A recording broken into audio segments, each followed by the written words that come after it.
Should go red, hopefully, in a moment. And there we are. So we are live. I'm with a vegan, as their username, their little profile clearly says. And we're going to chat a little bit about veganism and sort of where our perspectives on it are, really, because it's an interesting one. I've never actually spoken about veganism on here before, partly because it's not really something which comes up in the same extent to some of the other ideas that you often sort of see in these little conversations. But it'd be interesting nonetheless. How are you today, Mr. Vegan? Oh, being chillin', dude. As always, it's the way to be. Well, exactly, right? It's always nice to relax. It's a bit later in the UK, but obviously we're still able to have this conversation, which is nice. So yeah, it's going to be interesting. I suppose I should hand the floor to you to have a little intro about what sort of take you would, what sort of perspective you would have on veganism. I assume you are a vegan. Naturally. Exactly right. So, how, where would you begin? Where's your sort of question, I suppose, for me in this matter? Maybe not so much a question, but I personally view it as I view veganism as a moral obligation, in the same sense that anybody else out there would say that it's a moral obligation to not harm another human. The difference between human and animals, in my mind, there's no significant enough difference that says it is okay to farm animals or use their byproducts, stuff like that. In the same way, it's wrong to farm humans or, use their byproducts for our benefit exclusively to the detriment of themselves. The most succinct way to put it, I'll use the Vegan Society definition, and I'll copy it, paste it into the chat for people to see. But it's nope, it's too long. Let me speak it out here. I mean, you're free to share your stream, share your screen if you wanted to. I'll just read it here. Veganism is a philosophy and way of living which seeks to exclude, as far as is possible and practicable, all forms of exploitation of and cruelty to animals for food, clothing, or any other purpose, and by extension promotes the development and use of animal-free alternatives for the benefit of animals, humans, and the environment. In dietary terms, it denotes the practice of dispensing with all products derived wholly or partly from animals. And so a lot of misconceptions people have about vegans is that it's a diet. Veganism is a philosophy or a code of ethics, the same way that anybody else has a code of ethics. And it just so happens to be where vegans are obligated to consume a plant-based diet. And so a lot of people think that, veganism is just a diet, but the diet is one part of veganism that vegans are obligated to be. And like a worldview, right? Like a perspective to take to conducting yourself in the modern world, right? Yes. Yep. Awesome. So, sorry, you go ahead. So I can keep going. I would think that most people's own system of ethics is agreeable to veganism. It's more a matter of the person thinking about it or talking about it to come to that realization.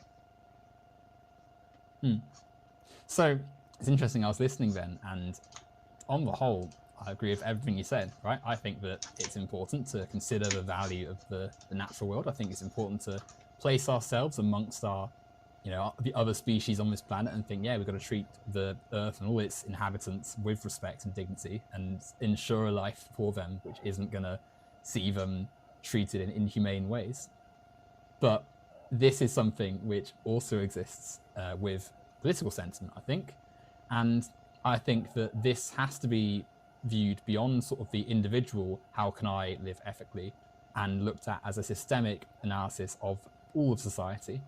And when we come to, like you said a second ago, it's wrong to treat humans inhumanely, and it's wrong to treat animals in a way which is unfair and unpleasant and such.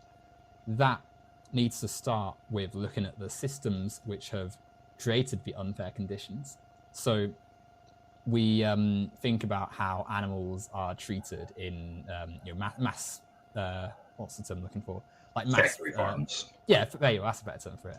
It's like a horrible complex where you've got thousands of chickens shoved into tiny little cages. They never touch grass. They never essentially feel any sort of natural life beyond the artificial one created for them in the factory, and then they're slaughtered to mass produce meat for people to consume, right? Mhm. That is something which is disgusting and awful. But to analyze why that happens and how we stop it, we have to look at the economic model which has been placed upon that, which has made that come into being. Because no one has inherently thought, yes, let's make this chicken have a disgusting, horrible life. They've done that because they want to make as much money as possible. The capitalist incentive is what has led to this situation arising, and has led to it becoming more and more awful. Because you go, it's one thing to slaughter a chicken and try and make more, try and have a high population of chickens to slaughter if you're like a farmer in 1900. But for that farmer to then own more and more land and then own more and more chicken, and then end up with a corporation that has factories across a continent where this practice happens and the conditions get worse and worse and such, that has come through the economic incentives of a system which is predicated on building your capital, building your resource and wealth and such. And so for veganism to be something which I think is viable for everyone, for things that can be put at the center of people's actual practice, we need to look at the structures of economy which actually make the world the way it is, which make animals just commodities and turns them into a vehicle to making money. And that is wrapped up in the same, as you said at the start, the same values that make us think, yeah, humans shouldn't be treated inhumanely either. So that's where I come from with it. I think it has to be part of a broader critique of society. Sure. Which is fair enough. I would ask, just for clarification for everybody else here, are you yourself a vegan? I'm not a vegan, no, not currently. Okay. With that thought in mind, so let me see, how do I word? So you would still, I presume, also not harm another human. Like you wouldn't go out and pay somebody to hypothetically kill your neighbor. That's not something you would do. No, of course not. Even though we're in a capitalist society, you still wouldn't do that because you find it morally wrong, correct? Of course. So then I would go back to my point of where I personally equate, well, I don't equate, I say there's still moral value given to animals and there's moral value given to humans. I think it's wrong to pay somebody to kill a human, and I think it is wrong to pay somebody to kill an animal. And so my goal is to try to equalize animals with humans in terms of morality. And so, yes, we do live in a capitalist society. I'm in America. You live in the United Kingdom. Britain, the UK, yeah. But, we're both still in capitalist nations. But just because we live in capitalist nations, and capitalist nations may be the driving force behind farming or factory farming, all these things, you wouldn't use the justification that just because you live in a capitalist society, that it would then be okay or permissible because of capitalism to pay a hitman to kill your neighbor so you can get something out of it. And then I would say, that same reasoning, I don't think it would be morally permissible to pay somebody to kill an animal just so you can eat them, just because we live in a capitalist society. I think the moral standing of veganism transcends the economic system in which we live in. And I think that you certainly do still have the point of capitalism being a big driver for animal agriculture. I would still say there's a moral stand against the action, even if it is something that you can do and exists because of the system. Okay. So I think that's an interesting little nugget there. The idea that you wouldn't pay someone to kill another human being. I think that the violence of our system is obfuscated by capitalist norms. So whilst, of course, you can't pay someone to murder someone, in some cases, firstly, I think there is a lot of systemic violence which is part of the system, which is, in some cases, you might argue, justified. In many cases, definitely not. So there definitely are ways in which death is sanctioned in society. But in many ways, the norms of the capitalist system have death across them in a way we don't even think about. So people who are threatened by health conditions and then can't access the solutions to those his healthcare problems are being killed by the system. And there's no, it's not viewed as murder, it's just viewed as like death, right? It's just viewed as always part of life, even though there's things you could do today to help them alleviate the symptoms and not fall ill. Similarly, people, even just the sort of routines of labor, right? Having to work a terrible overloaded week where you're going to work really early in the morning, like getting there at like 7, can't get back till like 7 p.m., whole day spent slogging away. That has an adverse effect on your health as well. You're losing out on sleep, possibly. You're not really eating as well. You've not got time for leisure, the stress. That all kills people in the end. Like, it may not happen as directly as like a bullet to your head or something, but it's still going to have a terrible effect in the long term on your body. That isn't seen as violence, though, from the sort of top-down perspective, because it's just what we accept as part of our wage structure, where you must work to access the privately owned resources you need to survive, housing, food, etc. So I think that there absolutely is violence which we have sanctioned in society, just not called as such. And that's why I'm sort of saying we've got to look at things in a way which is all-encompassing, because there is part of the way we'd advocate for veganism and the sort of respect for life is also criticizing the way our current structures are in place. Because even just for like how we interact with it now, because like obviously the examples I said were quite top-down ones, right? Like having to work, being the worker in a capitalist-dominated world. But even the things we have to engage with have adverse effects. Like, we both probably want climate change to be addressed. Like, we both want the environmental devastation that's happening right now to be reversed. But that's not something as individuals we have much power to affect, because, for instance, having this call, the energy that is being fed to our house likely comes from sources which involve the burning of fossil fuels. The production of the clothes we're wearing, the electronic stuff, that all comes from business practices which are really harmful. Now, by buying the laptop I'm using right now, in some form, you might argue that I have participated in that system.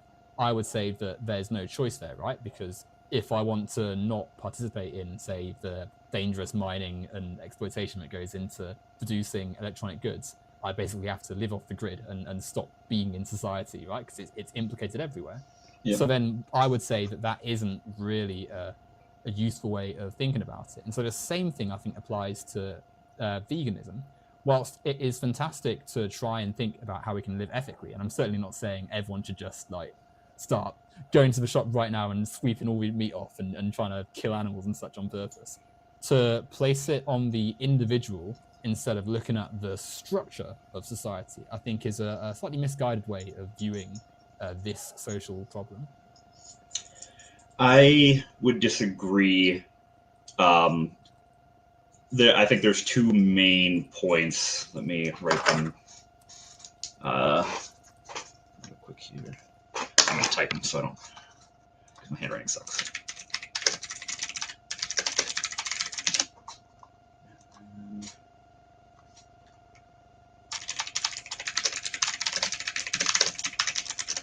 There we go. Wrote them down.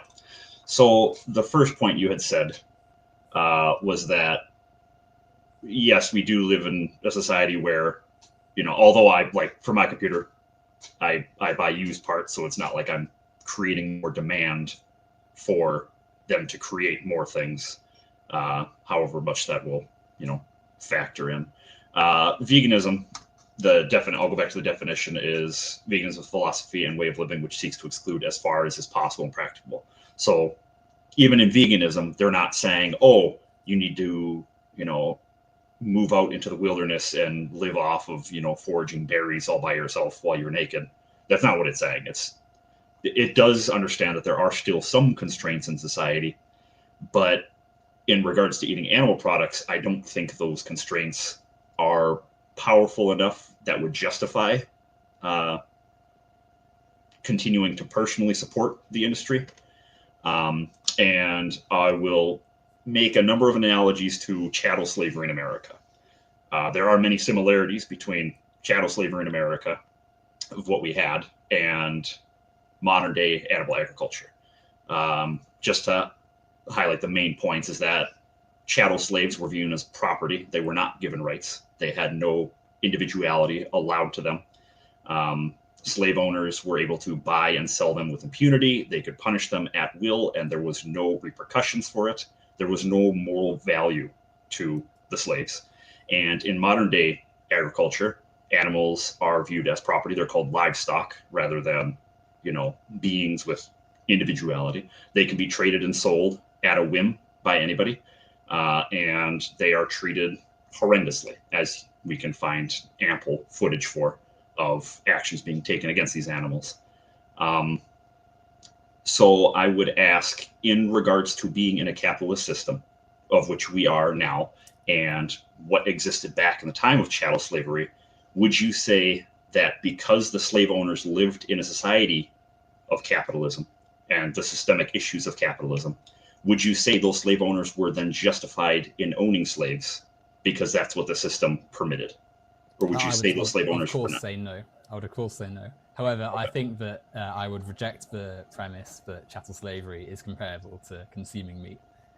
I think that, to go to this comment actually here, I think there's it's gone slightly above our heads there. Oh, no. But, I don't know if I can move. What was that say? But so no, I think to compare humans to animals, whilst of course, they're both alive, and of course we are also biologically animals as well. We're a natural part of the world, but there is clearly a difference between a human and an animal, because human life has, the ability to exist in civilization, where animals don't have the same elements of it.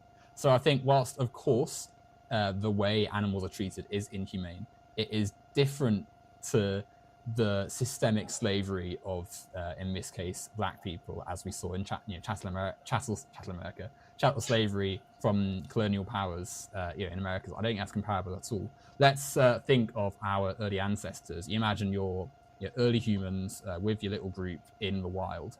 You need to find protein because you need to have the muscle capacity to be surviving as a predator, right? As a powerful creature in the wild and such.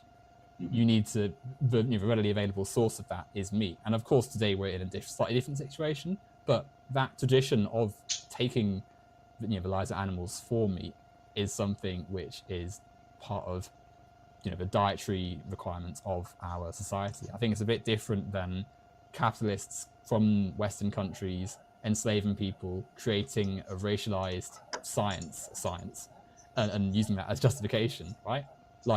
Of course, if you squint, you can see similarities, but I think when you really think about it, it has to be viewed differently, because one is a sociological question, like a racialized history of how racism and capitalism have intersected, and the other is the long-term history of humans basically needing to find proteins and strong food and such to supplement their diets and grow as people.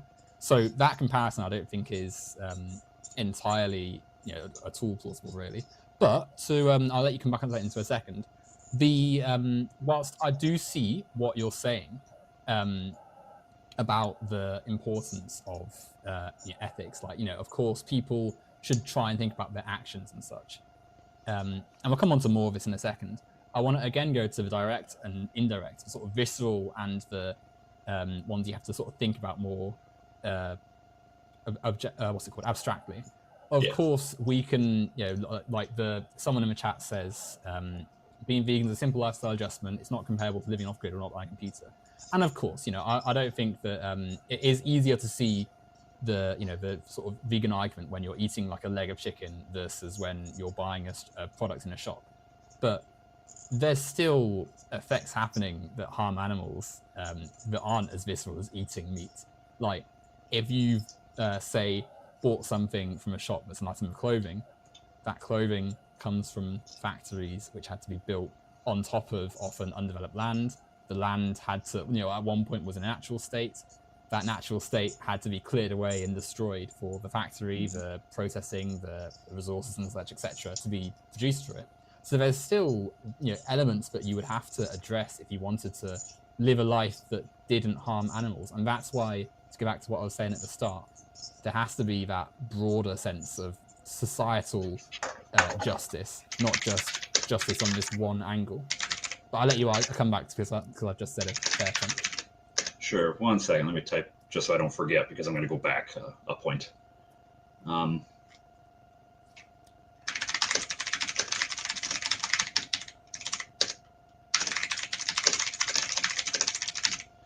All right. So to the commenter, that first comment, where he said, I fundamentally disagree with biocentric equality, ecological egalitarianism. The moral value of a non-human animal isn't even equal to one another, let alone to human animals. I would then ask, because I believe this is the true crux of the discussion in terms of veganism, is everything stems from this idea that people think that animals are worth less than humans. The question comes into play, what about animals makes them morally less valuable or morally less worth than a human? And I could ask you, because I think I'm technically not talking to you, but I'm responding to his comment. So in your mind, because as you said, Owen, you don't believe that it is a fair comparison comparing animal agriculture to chattel slavery in America, because you think there's something about humans that make the comparison wrong. Do you think you could give me a reason for why that comparison is wrong? Humans, we're of the species which is civilized. We can think beyond that of animals. We are different. Like a wolf, say, hunts and eats like some rabbit or something, and that is natural. Humans doing the same thing it's different in a sense, right? Like it's because we're not of the same element of the animal world. We have morals. The animal has to act instinctively. So consuming meat is something which has come from this natural element of biology and needing to get the necessary protein and elements of our diet and such. The other, humans enslaving other humans, comes from economics and comes from the social world and comes from, in this case, a racial classification, right? Like people inventing race to profit from the subordinated global south. Yeah. So as you said there, the racism is one of the big drivers of what allowed slavery to be a thing, where they came up with arbitrary biological differences between, in this case, white people and black people. They came up with the science of phrenology, where they try to find any biological difference they could between white people and black people. And so there is another term that exists when using that same rationale between humans and non-human animals is called speciesism.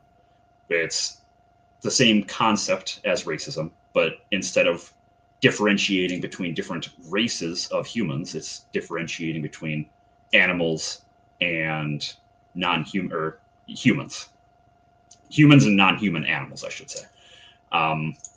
So the justification in regards to them being animals, like a wolf is not a human, and a wolf will do it because of such and such reason, isn't quite as sound. When you can also compare, human children or babies, which act entirely off of instinct. But even though they are acting off of instinct, similar to a wolf acting off instinct, you wouldn't say that human child has the same moral value as that wolf. Unless you would. I don't want to strawman you, but I guess I was assuming your opinion in that regard. Well, humans ultimately are on a different level to the animals. Like, I don't think that it's a case of not, like, it's not a case of worth, right? Like, it's not a case of, we are more deserving or whatever, but we are different. We're on a different level of existence to animals.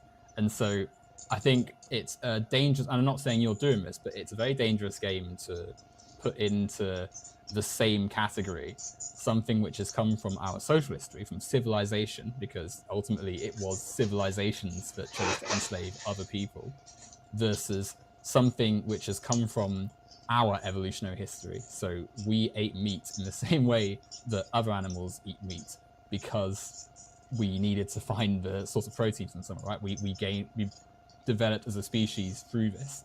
And again, that's not to say that, oh, you must eat meat, otherwise you will die. Like, I'm not like some, I don't know, anti-vegan, like, yes, vegans are deficient in everything and will die straight away. Like, of course not. But clearly there is a difference in the origin of where the consumption of meat comes from and the driving factors behind slavery, which come from the social world. And so I think it's very, it's a poor argument, I think, to compare something which is ultimately built into something we have done for generations, and chattel slavery, which is actually only a few hundred years old and is what comes from the social world, from capitalism, which is what the sort of wider point I'm trying to make about why veganism needs to be alongside other things.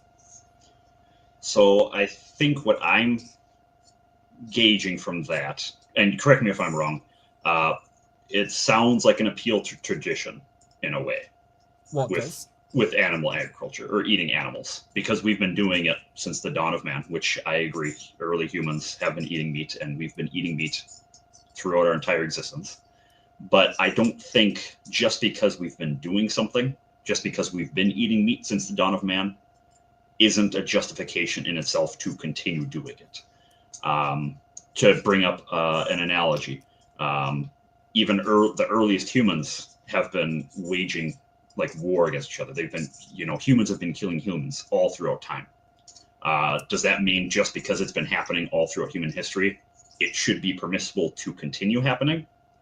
And that is that's the crux of the tradition argument, where it's something it's been happening, it's going to keep happening, therefore it's okay.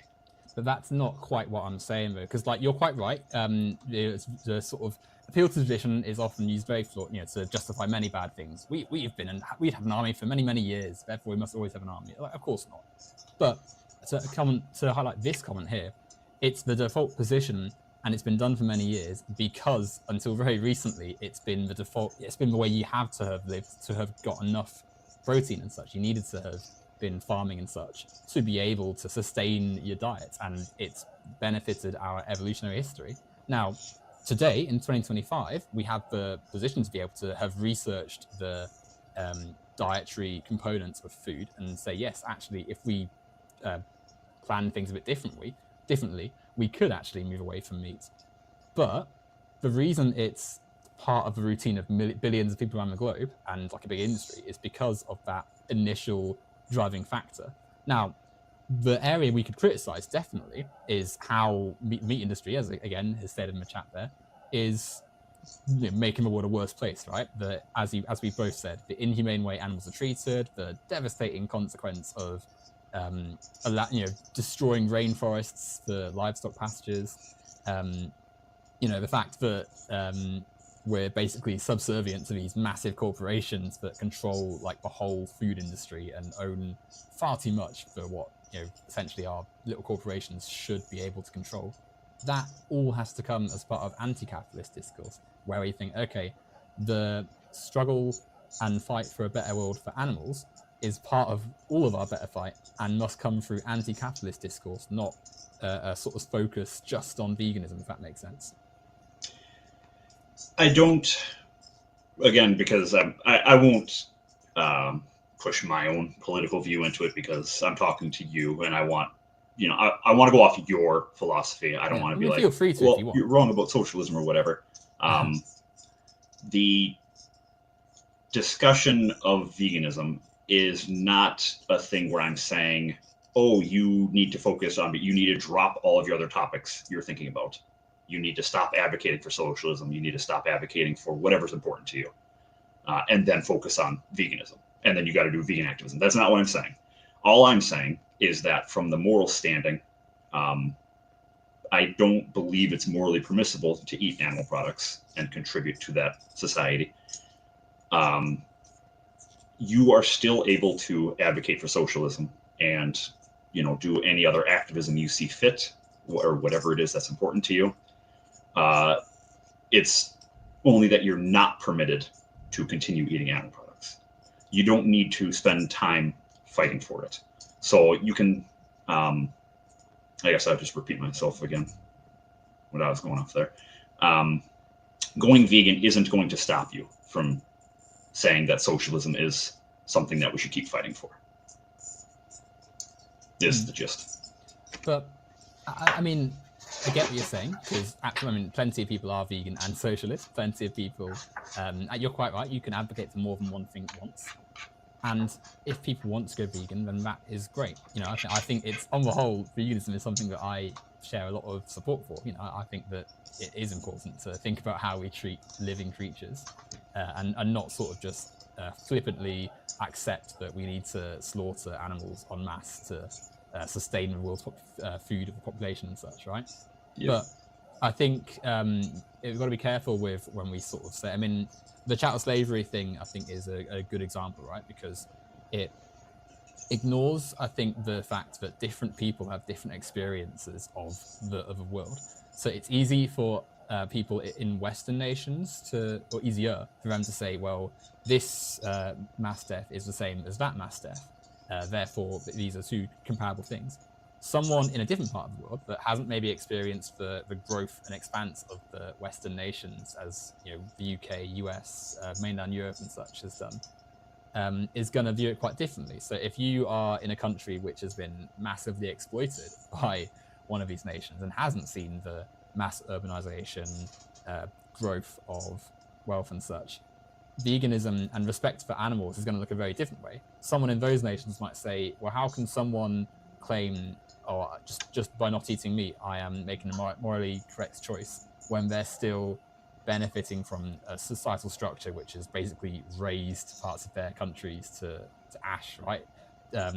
Put in horrible systemic factories and such, taken resources from the natural world and dug them up to send off to the West, impose awful forced IMF loans, which they have to pay back, otherwise more of their stuff gets taken off them, which inevitably happens. Like, the inequality of the globe is a violence upon the natural and human world, which is more than just someone's personal choice to consume meat, which I think, whilst of course, I mean, this is another sort of argument as well, whilst of course there is an element of thinking about where the food comes from and that we have eaten an animal, there's also the fact that it is, in our current system, very much built into a lot of people's food habits. And so I don't think it's as easy as just, you need to, like, an individual has to make that choice right in that second.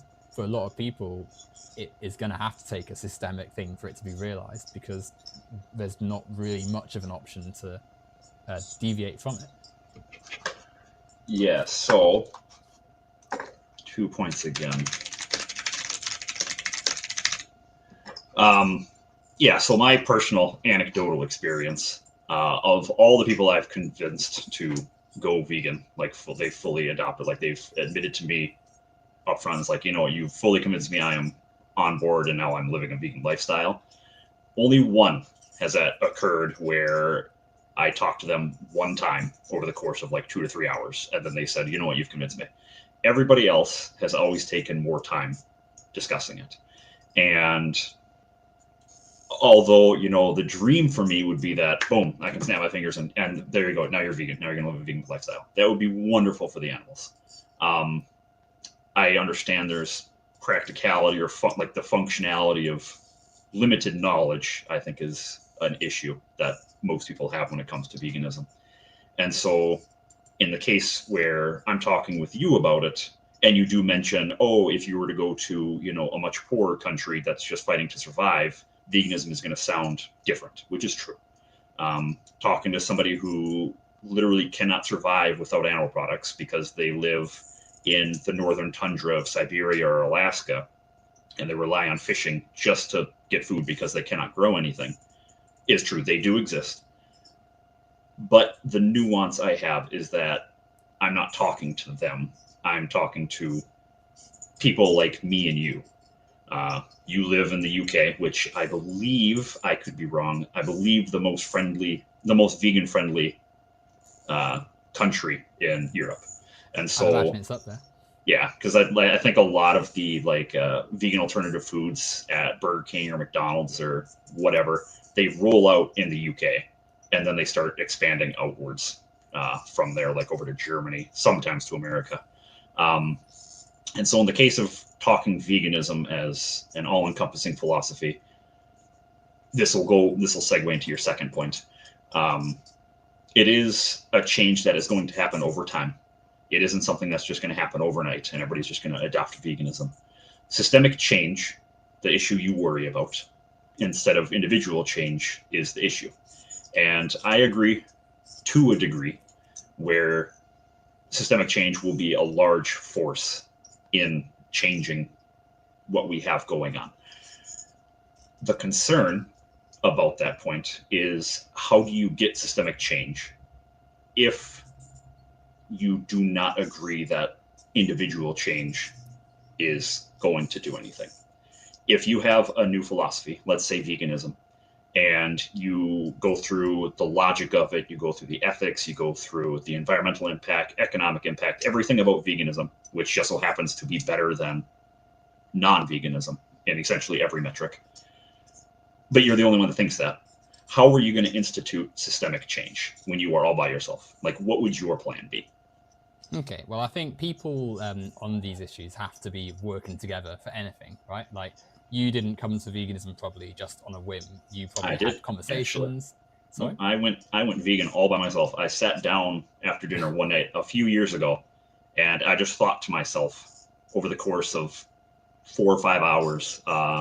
It stemmed from me thinking, oh, it would be so cool for me to go to Germany and like go to the Black Forest and hunt deer. But then I just stopped for a second and I thought, oh, is it right for me to kill an animal just because I think it would be fun to do so? And, over the course of 3 or 4 hours, I came to the conclusion that no, I cannot harm an animal for my pleasure. And so I became vegan all by myself. I never saw vegan like commentary. I wasn't even a part of any vegan community for quite a while after I went vegan. It was all done by myself. And so from in my perspective, I started talking to my friends and my family, and I was asking them, it's like, okay, so what qualms do you have about veganism? Like, why aren't you going vegan? Blah, blah, blah, blah, blah. If I was a standalone individual, how could I institute systemic change even in my local community if I'm the only one that is vegan? How do I start doing that? Right. But okay, you might have had the thought process yourself, and like you say, had that potential hypothetical of hunting, which made you think, actually, let's think about this a different way. But the language of veganism, the idea of treating things with respect, those are things which you learn probably through various other means, right? Like people's raising of you, your education, how you relate to others, how you've socialized with others. These are things which form someone's ability to exist and hold ideas in society, right? Sure. Because we're not, contrary to what some people think, like we're not like wild, uncivilized animals. We don't just like. I don't live in a vacuum. Exactly, right? We're all related to each other through the social world. So building on that is how you would build on, systemic change, I feel like, is an almost whole other debate, right? But like the way to do it is to work with others and to build things as collective movements so that you're able to challenge systems and change things, not just the sort of right-wing way of your individual choices being what determines how you are as a person. Because to use your example, you said that in the UK, we're more vegan friendly. And you're right, we've got vegan products. We've got vegan things we can buy. But think about where that money is going. If you buy a tofu burger or like a veggie burger from McDonald's or Burger King, that is giving money to a massive corporation which does terrible things for the environment. Like McDonald's, who are implicated in the deforestation of critical rainforest, the critical ecosystem of thousands of animals, probably millions, right? For what? Selling burgers? Making money for whoever owns McDonald's. Is it Crocs? Is it Ray Kroc? I don't know who owns McDonald's, but some massive billionaire network of enterprise, right? Professor Pinkel again makes a fantastic point.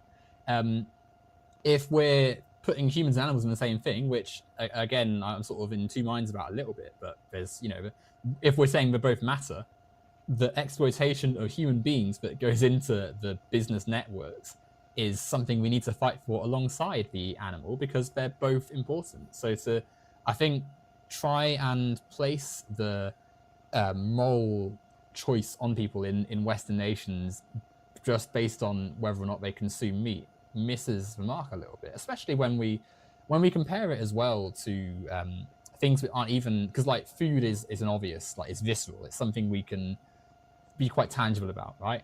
Someone in the chat makes the argument that you wouldn't chop up a carrot in the same way you'd chop up a puppy or a cow.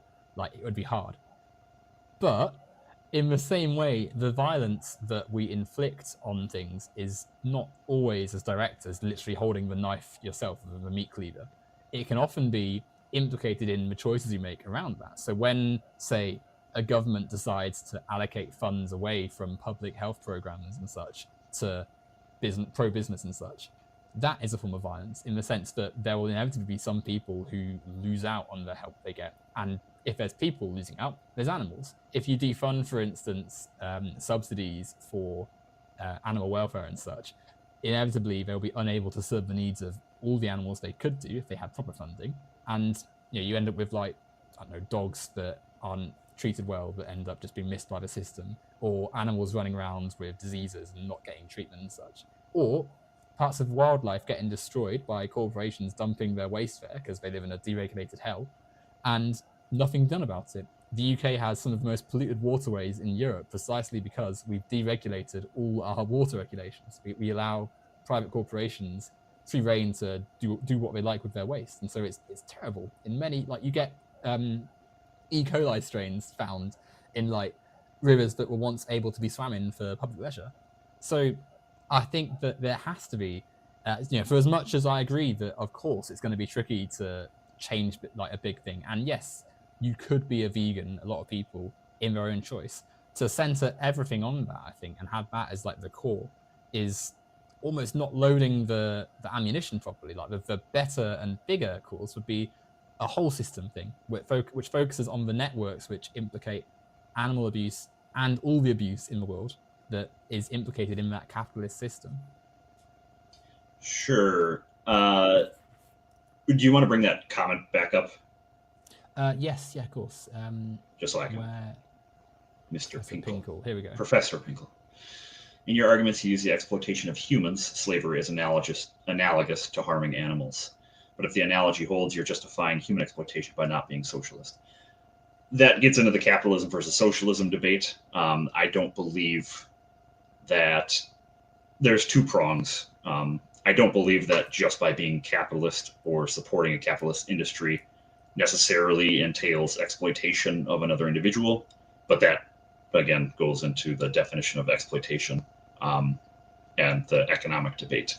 Whereas the various levels of exploitation, because I would say the level of exploitation of animals, of which we can see, is far greater than the exploitation of modern day capitalism. If I were to grant you exploitation of capitalism, where there are, if you include fish in the equation, trillions of animals every year being intentionally bred into existence, lived in horrifying conditions, and then killed en masse, is probably the greatest injustice that is currently happening today. So I would return that thing back to you, where if you're a socialist because you're against exploitation of humans, however you wish to define exploitation, we don't need to go off of my definition. But if you're against the exploitation of humans, I would say that you should then also be vegan, because there isn't a strong enough moral difference between humans and animals that say it's wrong to exploit humans, but okay to exploit animals. It's not okay to exploit either, right? Correct. But I think that again, I mean, even a phrase like levels of exploitation is a little bit like. Well, here, let me ask you, with levels of exploitation, would you say one of these two situations, one is greater exploitation and one is less exploitation? let's say somebody steals a penny from somebody, and in the other situation, let's say somebody enslaves that person and then kills them after a few years. Would you say there's a different level of exploitation between those two scenarios? Obviously, but that doesn't, I mean, firstly, that's a bit extreme. But yeah, it also, just... I think the economic element is critical to understanding why both of those things happen and how the ripple effect of one happening, mediates and then necessitates the actions of the other. So because of course, I would never sit here and say I'm completely content with the way fishing is coordinated, or naturally, mass livestock farming, or any of the things that you said. I agree fundamentally that there needs to be massive change to how we manage food in the world. But that is the same anti-capitalist argument as the exploitation of workers, where they aren't because we're not massively focusing on the economic side of it, but I think it is important to focus on a bit because it's implicated in both things, right? The reason people are content, or not content, but the reason fish are basically, the commodity of the world is precisely because capitalists can make money from it, because it's not done to, for ethical reasons. It's not done for some, inherent, oh, this is what humans have to do. It's capitalism. Now, I think there is a point of saying that to an extent there is a slight difference, because one has, you imagine, again, to go back to sort of, this doesn't appeal to tradition, but we do need to get protein from somewhere. People in however many years BC were going to always have a harder time unless they did use elements of the natural world. And I think there's also an important argument here to be somewhat anti-colonial and think about indigenous peoples and how they've treated animals and land and such. There are many perspectives about animals and the consumption of meat which see it as part of the natural flow of life, in the same way that a bear is part of nature, and when a bear sticks its paw and gets out a fish from a river or brook or something, that is part of nature. They would see themselves as in a same light, doing the same thing, and they're still treating the land with more respect than, say, the colonial powers coming over and like bulldozing the whole forest and turning it into a factory or a mill or something, right? Like, the way we view animals is different in different places. The overriding link is that when we have a capitalist structure which sees humans, animals, the world as a series of commodities for private interests to just come and take for whatever they want to do, that has to be challenged. And then through that, we can address both the economic incentive of turning things into commodities and making as much money as you can, no matter what happens with what you're doing to the world, and the potential morals of thinking, okay, is it okay to eat animals when we could find things from elsewhere? Could we find our protein from other places? And by doing that, you would untether society from extremely wealthy meat industry corporations. You could promote synthetic protein foods, right? Like foods that don't involve the slaughter of animals. The growth of plants which could double as food source and carbon sinks, right? To take in some of the CO2 and make it easier to combat climate change.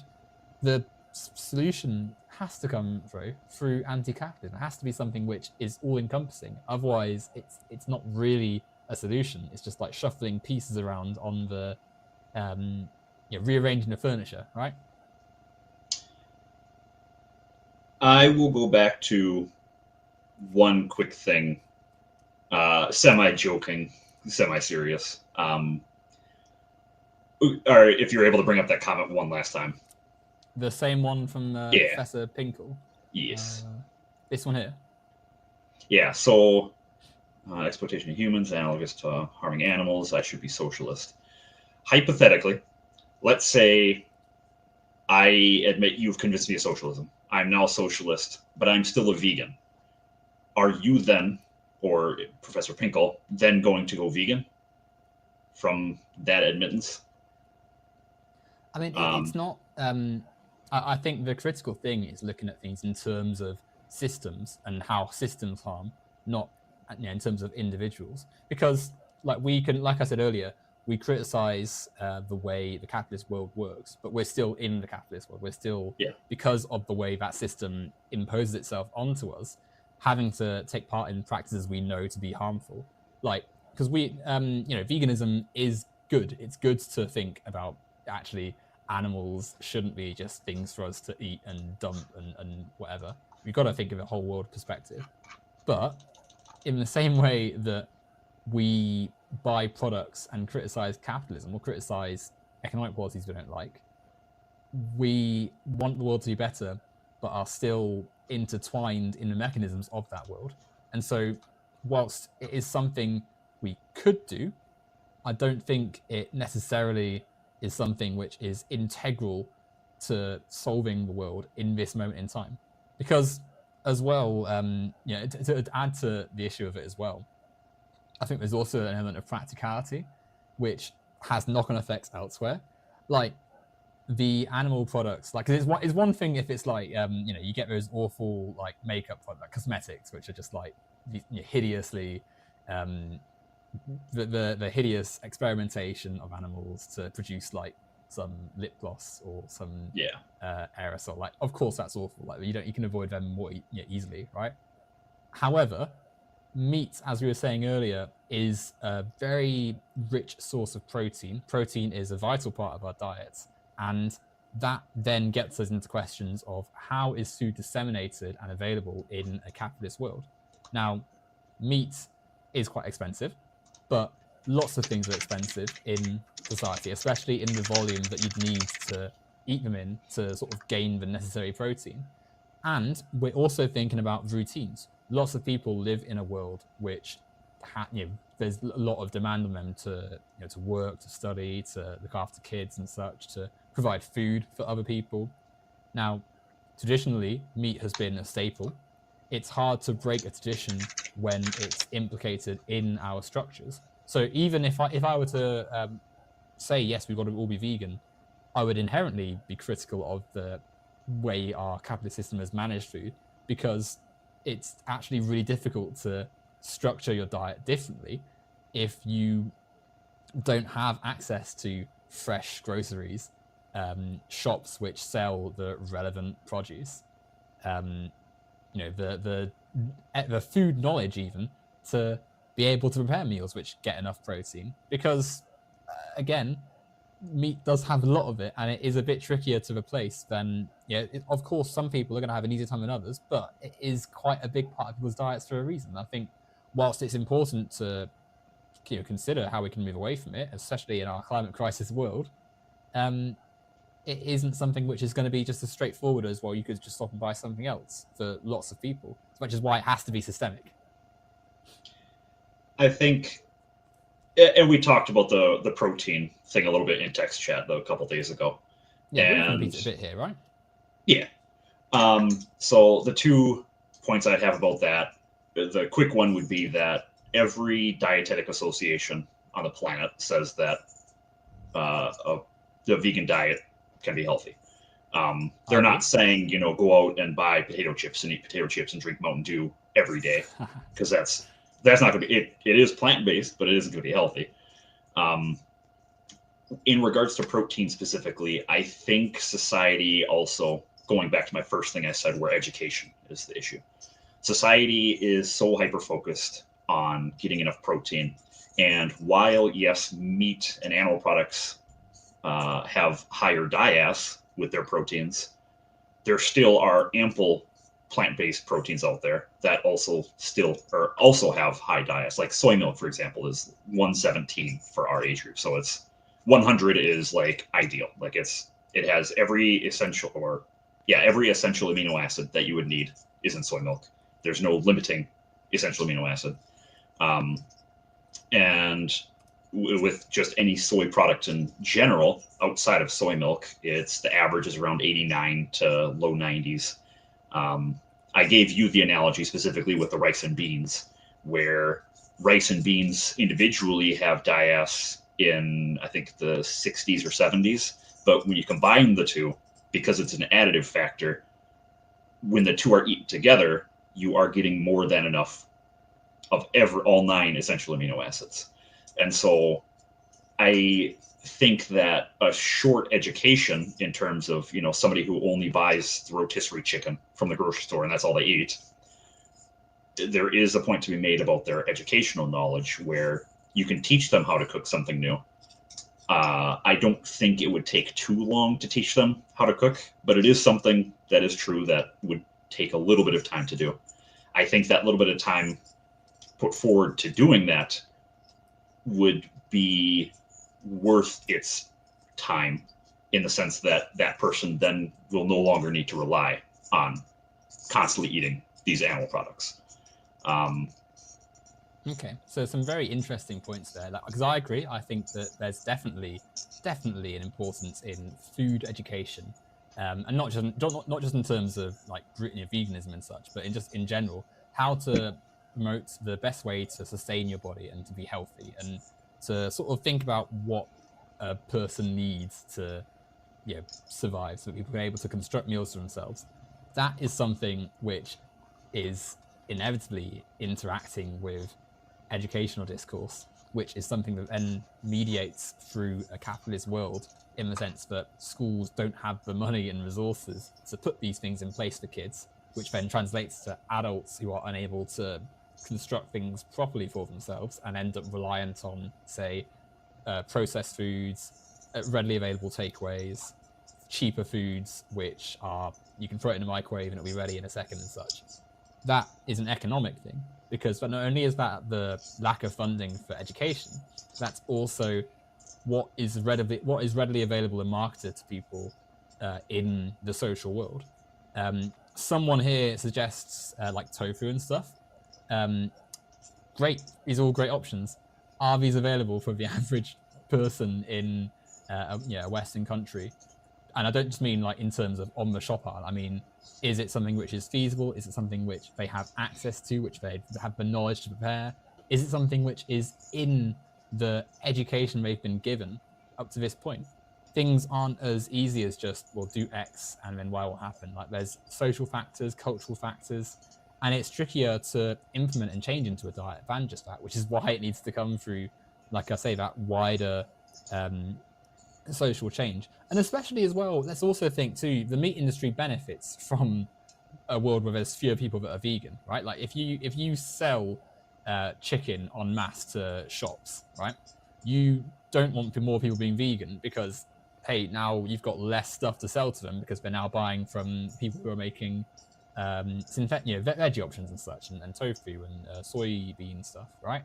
So it's in your interest to maintain this economic power, and thus you get the sort of bad faith. Soy was a massive one for ages, right? And still sort of is, where people are saying, oh, if you eat soy, then you're not a man anymore. You're a soy boy. Yeah, exactly, right? It's just obvious nonsense and fake, but it's got the money behind it to sound appealing. And when you mix it with other cultural features of right-wing systems, so sexism and patriarchal ideas about man and masculinity, there's no link between. Firstly, I mean, testosterone counts are slightly nebulous anyway, because it fluctuates, and it's not like you must have X amount of testosterone, otherwise you will fail.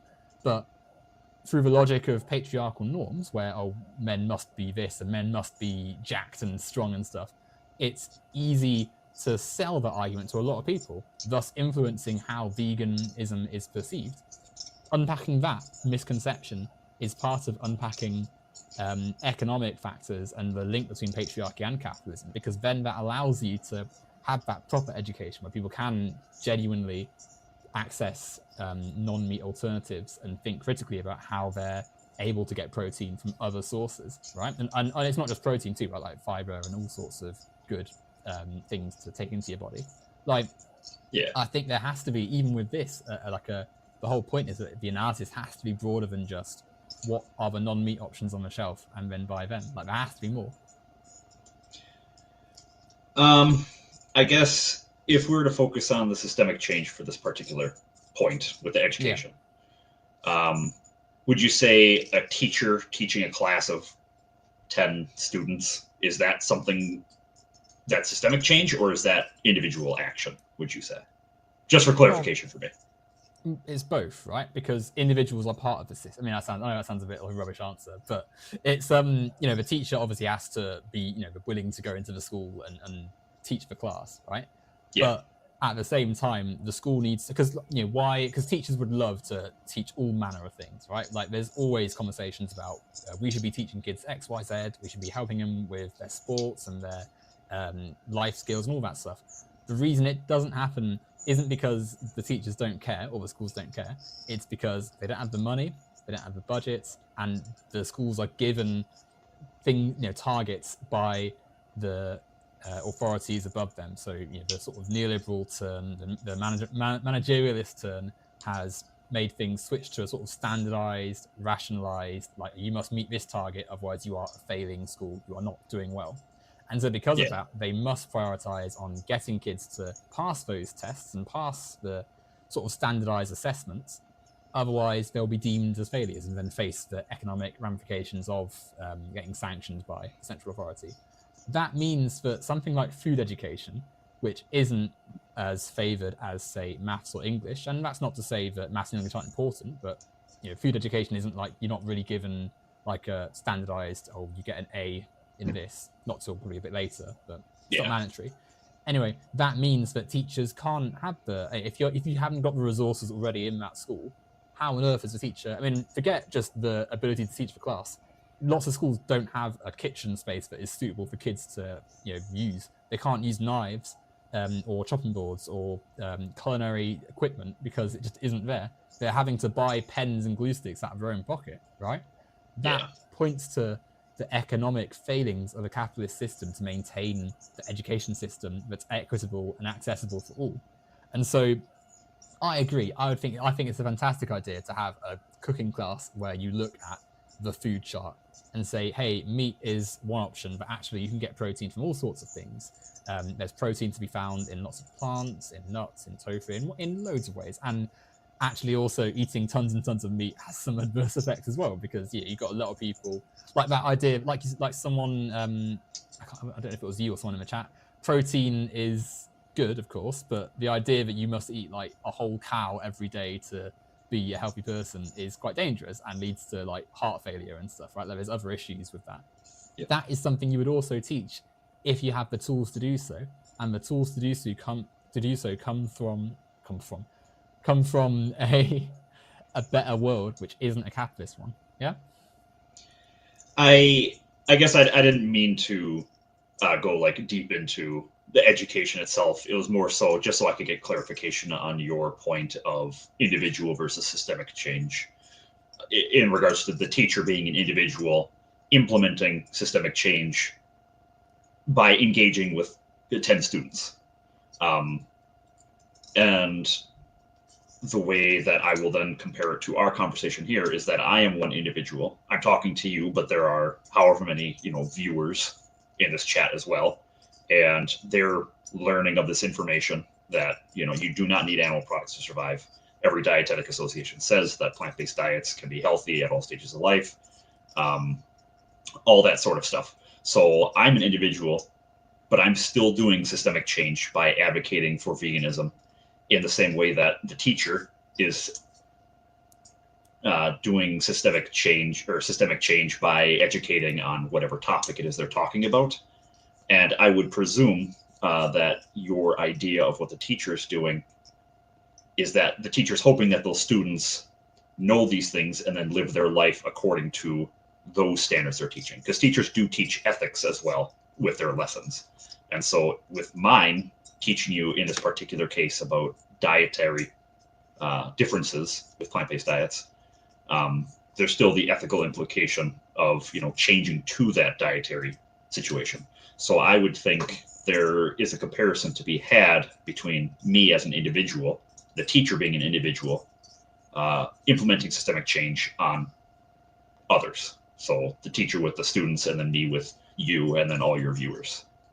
Okay, but I would disagree slightly though, because whilst I do get what you're saying, like you're passing on knowledge, that then maybe in a conversation in a few days' time, I might say, yeah, I spoke to this vegan the other day, he said this.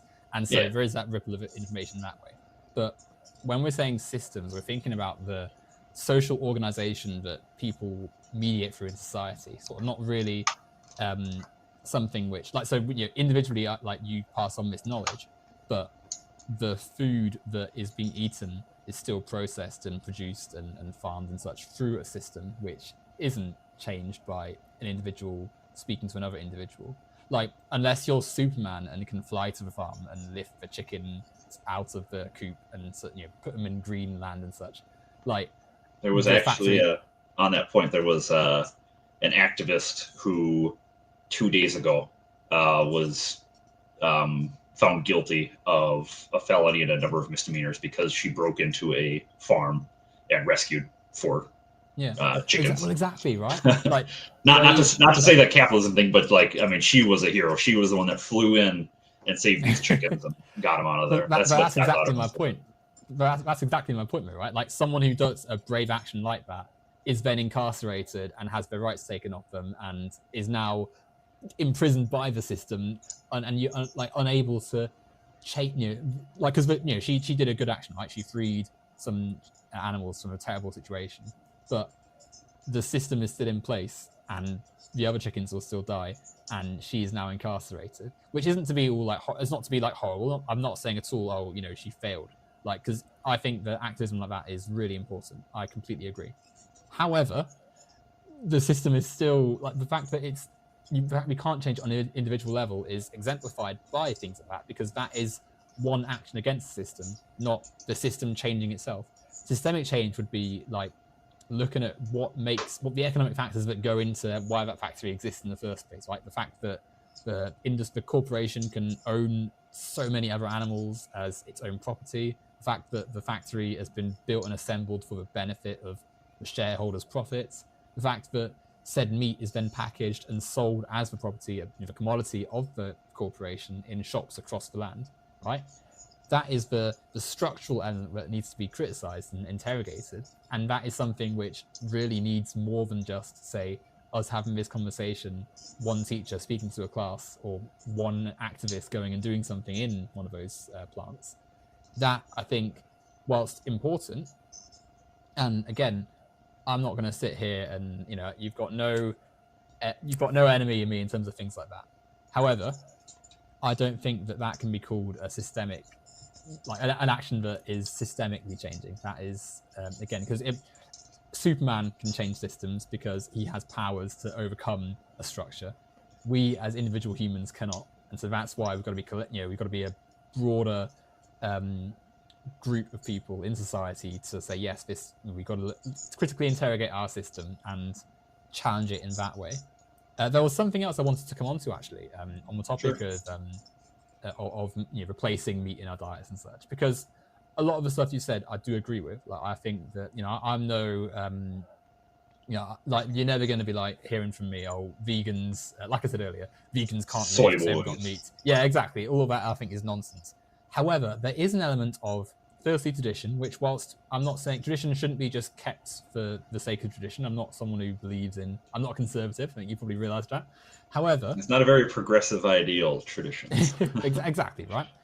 However, they exist and they're in our habits, and they are things which are real in the social world in the sense that we believe in them. So, for instance, let me think of something quickly. We follow traditions in terms of, like, eating, in the sense that we have breakfast, lunch, and dinner. Now, some people have suggested that you don't have a massive dinner because you've put a load of food into your body which has to be digested and treated. You've given your body energy, but dinner's the last meal of the day and in the closest proximity to when you go to bed, when you sleep, which you don't really want to have loads of stuff happening because you're trying to rest. Now, you could, if you were going to follow it logically, have a massive breakfast, and then sort of have smaller incremental snacks and maybe like the odd drink and stuff. And then by the time you've run out of energy, it's the next day and you can now replenish yourself with a nice big meal. But that wouldn't jive for a lot of people because you've worked all day and you've had stuff going on in the day and you want to satiate yourself with a nice meal. And so that's an example of how the biology is sort of negated a bit by, even though we know that we maybe shouldn't have the nice plate of food before we go to bed, or snacks or whatever, we know that it can be nice for us. And so I'm not saying here that, oh, we must keep meat eating because it's just what people are used to. But being satiated, especially in the world we live in, where work is hard and people often don't have much time for themselves, often the meal is the only time they get to sit down and just be by themselves and think and chill with family or whatever. Meat does have that satiating quality. Sometimes you want something that will fill you up. And of course there are alternatives, but they aren't necessarily going to have the same effect, which is why it's hard for people, even if they know the facts, to pull away from something which ultimately does fulfill quite an important role in someone's life. I think I'll do satiety second. The first part was the appeal to tradition, where yes, tradition is a powerful force on society. I think I bring up appeal to tradition as a negative justification, or like a bad justification of an action, if that tradition impinges harm upon another. So, for example, traditionally, I eat breakfast, lunch, and dinner. Well, or I should say, humans have eaten breakfast, lunch, and dinner. That's just the tradition of, our civilization. There's nothing morally wrong with me no longer eating breakfast. There's no harm being done to anybody or any other individual by me choosing not to eat breakfast anymore. In the sense of, we've always eaten meat, and we're going to go with the tradition of we've always eaten meat, we're going to continue to eat meat. There is an individual being harmed with that tradition. And so when I say appeal to tradition, I only mean it in the cases where there's harm being inflicted upon others. As for the satiety, the way it works is you have receptors in your stomach. When you stretch or when you eat stuff, your stomach stretches to accommodate this food, because when you don't have any food, your stomach's actually really small. It's pretty shriveled up. But when you start eating food, it starts stretching your stomach out, and these receptor cells will then send a message to your brain saying, hey, we're stretching to XYZ limit, therefore start sending signals to the brain to say, hey, let's start chilling with the food eating, you're feeling full now. In order to do that, you need to eat voluminous foods, and they can be either high or low calorie. It's not too relevant as long as the volume of the food that you're eating expands your stomach enough so that you get that satiety. What's commonly considered, food that helps with satiety are like leafy greens, because they're very low calorie, but they're large. That rice and beans that I brought up before, also very satiating. You would be hard pressed to find somebody who would be able to sit down and eat like 2 full servings of rice and beans without feeling like they're going to explode.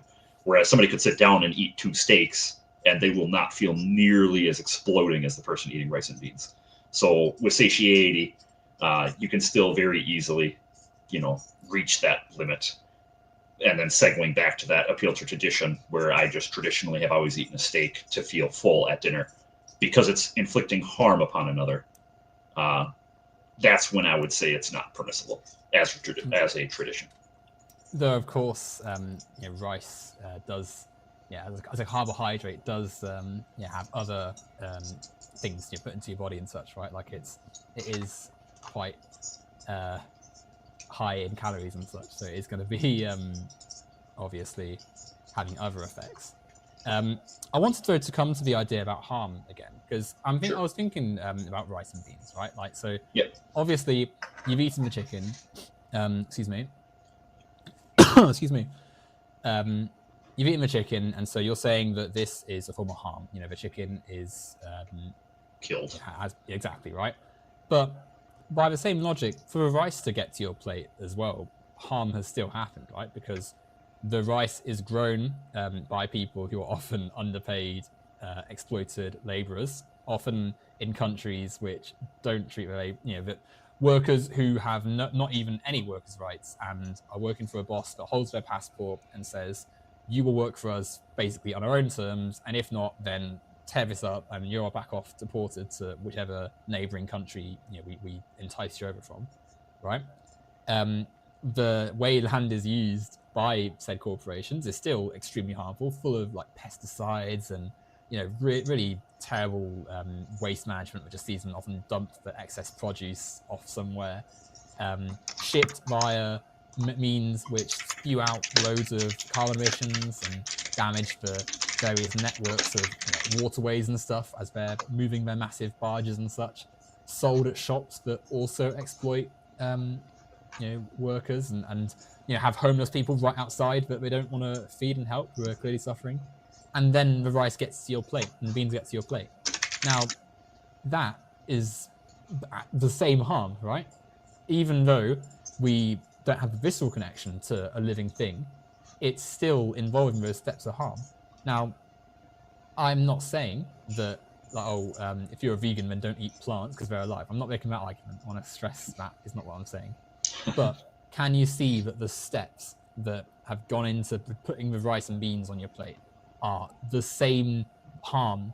It's the same societal damage that's being done as the steps that get the chicken, killed in the plant and then to your plate. Like, it's the same. That's why we're criticizing the system, because the system is what causes the harm, not the system of capitalism is what causes the harm, not the individual choosing to buy the chicken over the rice and beans. Both actions engaged with the capitalist market cause harm. It's just the harm is more viscerally understood in one form than the other.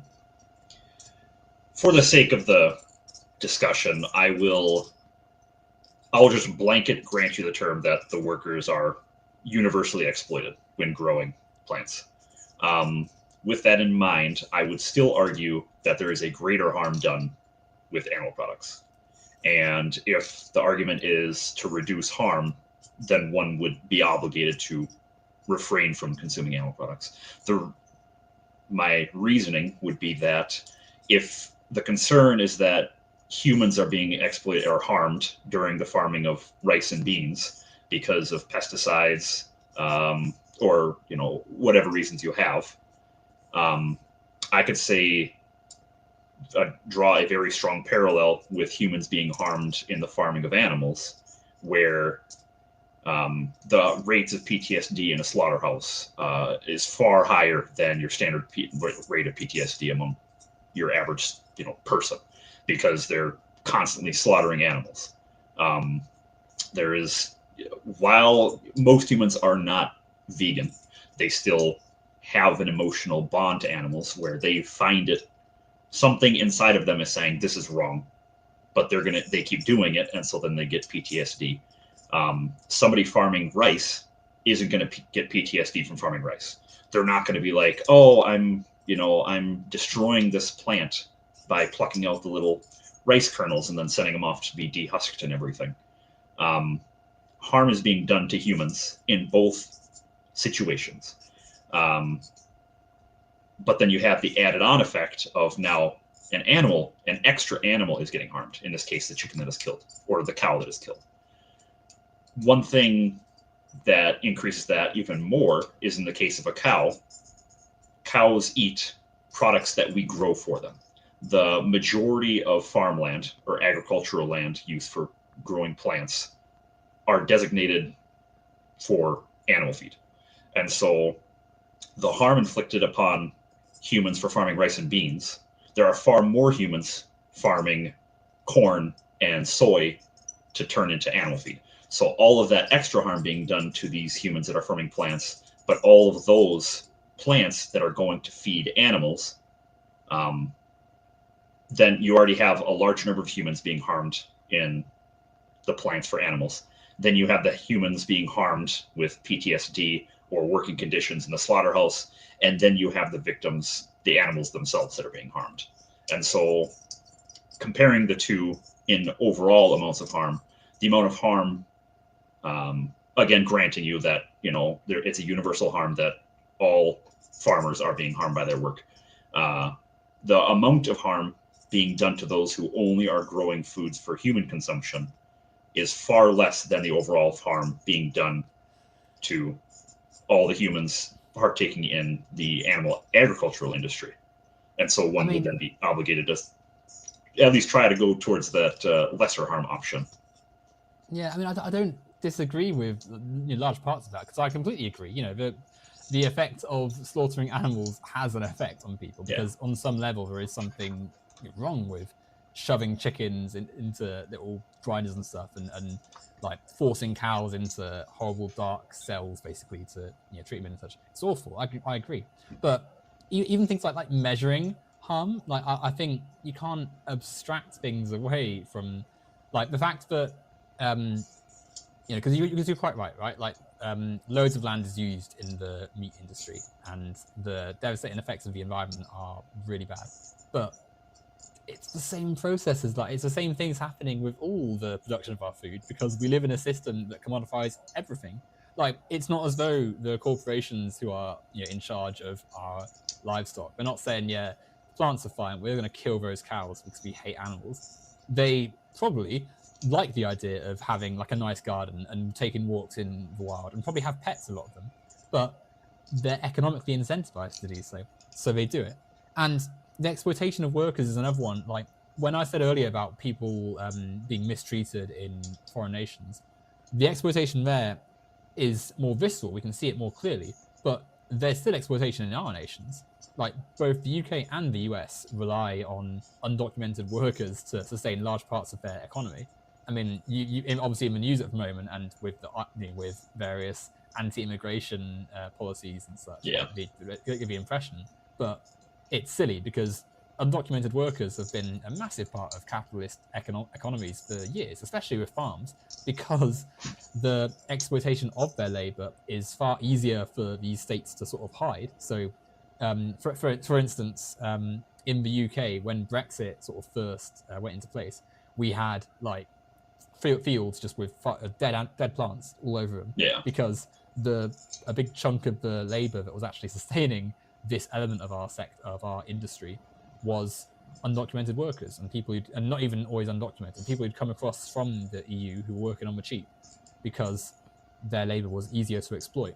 So it's of course mediated throughout the world, and I'm not saying that like the person on minimum wage being treated badly at like the local shop in Britain is the same experience as the worker in some rice field in a country in the global south that's being screamed at by their boss, otherwise they get like beaten and stuff. Like they're different levels, but they're part of the same incentives, and economic model is there for both. To come on to what you were saying as well about the different levels of harm too, like the fact that animals are dying directly in the meat industry doesn't distract from the fact that there is still harm being done to animals in other, like the argument you're making is one that supports my position, because we're both saying the same thing. We both want animals, people, whoever, to be treated with respect and dignity, which isn't happening in either case. So because of that, we can't censor it on just one industry and say, well, it's just the fact we're eating meat, you should be eating this instead, when the other alternatives we've listed, rice, tofu, etc., plants, they are in the same stages of being mistreated. Like if we went vegan, if you clicked your fingers and everyone on the planet was vegan, and we let the animals go, and it was nothing changed but that, the same awful practices you'd be able to see in the plant industry, in the growing of crops and such, right? The same things would happen now, because it's the same capitalist incentives, right? Cut corners, treat things shabbily, make things as easy for you as a businessman to operate as possible. And inevitably that means using horrible chemicals that accelerate growth but have terrible adverse effects on the people who get exposed to them. Dumping waste as quickly as you can because it takes longer and is more costly to treat it ethically. Paying workers the bare minimum, and if they don't do what you want them to in as efficient a way, then sack them and get some other undocumented labourer in, because they've got no legal process of appealing it. Like, I think the fundamental thing, because I know we're talking about veganism, but it's fundamentally connected to the anti-capitalist stuff, because it's the same. If you oppose exploitation of all forms, animal, human, worker, whatever. We've got to be looking at the system that makes it, that creates this. And so that's where I think, the aim has to be. I'm going to quick respond to my idea of what the harm reduction idea, and then I'm going to quick take a bio break. So when I was comparing harm, and the point I was trying to make was harm reduction. I'm not appealing to nirvana. I'm not saying that we're going to have this great utopia if I snap my fingers, the whole world's vegan, all the animals let go, whatever happens. The thing to consider in that hypothetical is, and before I ask it, I should ask, let's say you have 100 slaves that are, treated poorly and, used for XYZ slave labor. Would that be worse than, equal to, or better than 1,000 slaves doing the exact same thing as the 100 slaves? Like, in the sense it gets to my point. Obviously, sorry? This segues right into my point here that I will make. Of course, we'd rather have the 900 fewer people being enslaved, but I would hope that, and I'll only say this briefly because I know you want to get up to your point. I would hope that we'd recognize that any number of people being enslaved is bad, and that a system that has any number, like X, should be 0. So if it's not 0, then there is a problem we need to analyze.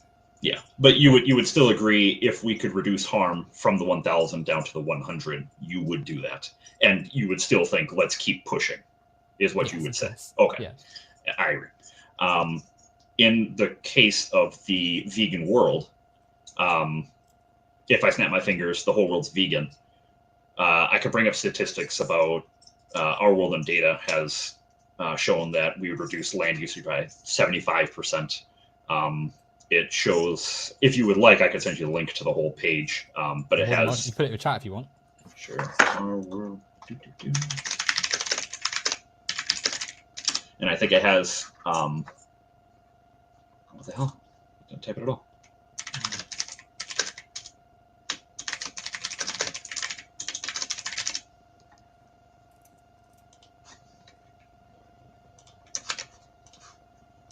Right there.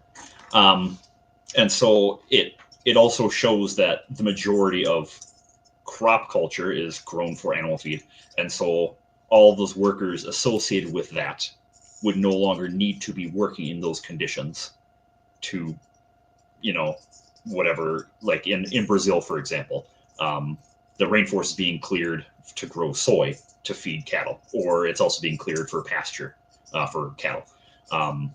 But if we snap fingers and made the whole world vegan, those people would no longer be doing that stuff. They would no longer be exploited growing soy for cows, because it would no longer be permissible in this hypothetical world to continue doing it. So then you have less humans being exploited for their labor in growing stuff.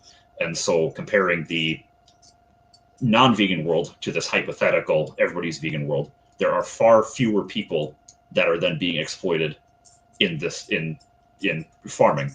And if we're going off of it would be better to have only 100 slaves versus 1,000 slaves in regards to the concept of harm reduction, that it would be better to do that. And if there are other issues down the road, I'm not saying, okay, we're done. We've made the world vegan. We're done with, we've fully progressed. There's nothing better to do. There still certainly will be issues, and those can also be addressed, as time goes on or as they come up. As for my quick bathroom break here, I was going to slightly step back to a previous point about individual action as well, since that is still a big point to be made, I feel. I didn't hear that, so what would be? Individual action. Would be the main point. So the argument, it's called a causal impotence argument, where an individual choice makes no difference in a large society. So, for example, like me being in a country of 350 million people or whatever it is, me not paying for a burger is not going to make a change.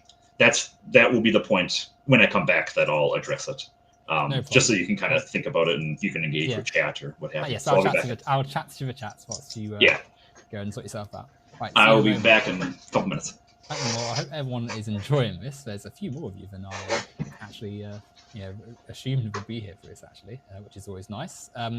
If I've seen a few of you got questions, like I said at the start, if you at my name in the question, then I can see them nice and easily, and then at the end we'll go through them and be able to ask them to either one of us.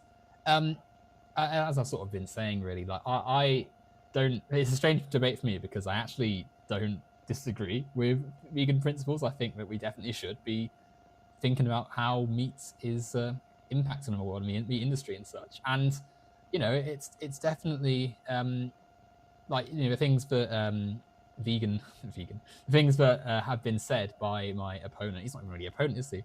Like, they're things I agree with. They're things that I would share to someone that would be criticizing veganism as well. But for me, there's that extra element to it which needs to be part of any social justice movement. Anything that advocates for the betterment of the world needs to also involve the anti-capitalist element of it. And that's why I sort of have the position I do. Thank you, Professor Pinkle. I'm glad that you're enjoying the discussion. Adele Boy Trotter, I'll get to your question. Michael Carley, we'll get to some of yours. Loads and loads to ask in a second. But no, it's interesting because, well, quite a few of the discussions I've had have always been with quite right-wing people. Whilst there's an interesting element to be said about liberals and right-wing people, and whether or not liberalism and right-wing is of the same thing. It's interesting that this isn't so much a conservative or like a Trump MAGA head type person. It's someone who has a conception of social justice, but in my opinion, and probably the opinion of a few others, I'd imagine, is missing some of the ammunition. It's like let's use a sports analogy. They've got the brilliant players in their team, and then the formation is like off. They've got Harry Kane or Robert Lewandowski or some amazing striker, and they're not supplying them the adequate balls into the box to score. I'm realizing no one probably here even watches football here. You're all American, right? So it's all maybe some football and soccer fans, right? My sports obsessions just getting in the way. This is really a gem on YouTube. That is very kind. That is very nice. Yeah, it's a very kind thing to say. I am back. You are back indeed. I think we were going to chat about the causal impotence. What's that? Causal impotence. Yeah, like the idea that. So I think I'll try to about what start of what you were saying about the vegan decisions. The vegan switch would positively impact the world, in the sense that I agree. I was just saying, even to the chat, I agree with pretty much all the things he said. Right, like the elimination of the need to farm meat would allow us to have back a lot of the land. We wouldn't have to dedicate loads of resources to an industry which harms a lot of people. The waste produce would be vastly decreased. Loads of good effects of that. But I want to draw us to the economic incentives here, because the capitalists that do this and who engage in this industry aren't doing so because they oppose veganism. They don't even really care about meat as such. There's probably vegans who work in these corporations. It's because they're capitalist. The rainforest isn't in danger purely because they want to put more land towards the farming of meat. It's also because it's a financial gain to be had for it. So in this world, the veganism would be something that's like natural as having a name, or I don't know, like counting with numbers. Like if no one even had the thought to even eat an animal, but we still had capitalism, the rainforest would still be under threat, because the rainforest is a set of commodities which are in the eye line and target of people who don't care for the animals living in it. So just like, for instance, the richness of the natural minerals and resources in the land that is in the Amazon rainforest is enough for them to bulldoze these trees. Plants is another one. Like, whilst of course meat is what I agree with that statistic you said earlier. I agree. I know that stat you said earlier is something which is accurate, right? Of course, there's loads of land that's being needed for cows and stuff to graze on, but there's also land which is then being used for other plants and other sort of natural resources, which is seeing the same unfair, harmful processes go into it. That would happen to the commodified land, which is also the private property of these corporations. Because, like, let's be clear, just stopping it from being meat doesn't change the fact that it's the commodity of some entity to use how they see fit. So you would still see the harm being done, just under some different cause, which is why we've got to connect all these forms of harm rather than sort of ranking them and sort of saying, well, this one's worse than that one, so we've got to just focus on this one, or focus on this one more and focus on the individual. We've got to look at the broader picture. There was something else you said, but you were saying about, was it causal impotency? Could you repeat that one again, just as I did write some stuff down, but I might have missed it. So if you... Sure. So causal impotence is the idea that an individual's action makes no difference. So impotence meaning, something that doesn't happen. Yeah. And then cause and effect, like person does X, therefore Y should occur from it. But it's saying that there isn't that Y occurring from that action X. And so in the case of veganism, like me, if I choose to no longer pay for animal products, most people think, oh, well, they're going to keep making animal products, regardless of if I buy it or not. Even in a capitalist society, my argument, just to make the point that I don't think that is true, my choice to no longer eat meat still does have an impact, however small. The point being, so I'm in a personal boycott against animal products. In a capitalist system, they are not getting as much money because I'm not giving it to them anymore. So they have that slightly less incentive to buy something, supply and demand, essentially. If, just to prove the point, snap my fingers, the world is vegan, now there is no money going to these individuals that are trying to sell animal products. Are they still going to be producing animal products, or will they stop? If we lived in a world that you could snap your fingers and do that, then on the one hand, yes, they would have to stop that particular industry. But firstly, the part of the reason we criticize capitalism specifically is that it's not as though it's like Bob the farmer has chosen to kill his cow this weekend and we're going to not buy meat from him because we don't agree.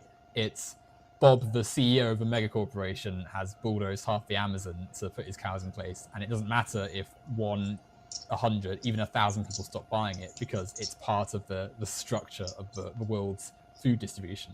And there's also, because of the control they have, if we all switch to veganism right now, we'd have major implications for quite a few other issues, right? The animals, like if everyone in those factories walked away and freed them, suddenly there's just like a massive surplus of animals which we now need to look after and care for, which is going to have, like, even if they didn't all just like die, they're going back into the wild. It's going to have a massive effect on various ecologies and food chains. It's going to cause huge amounts of excrement to be just released everywhere.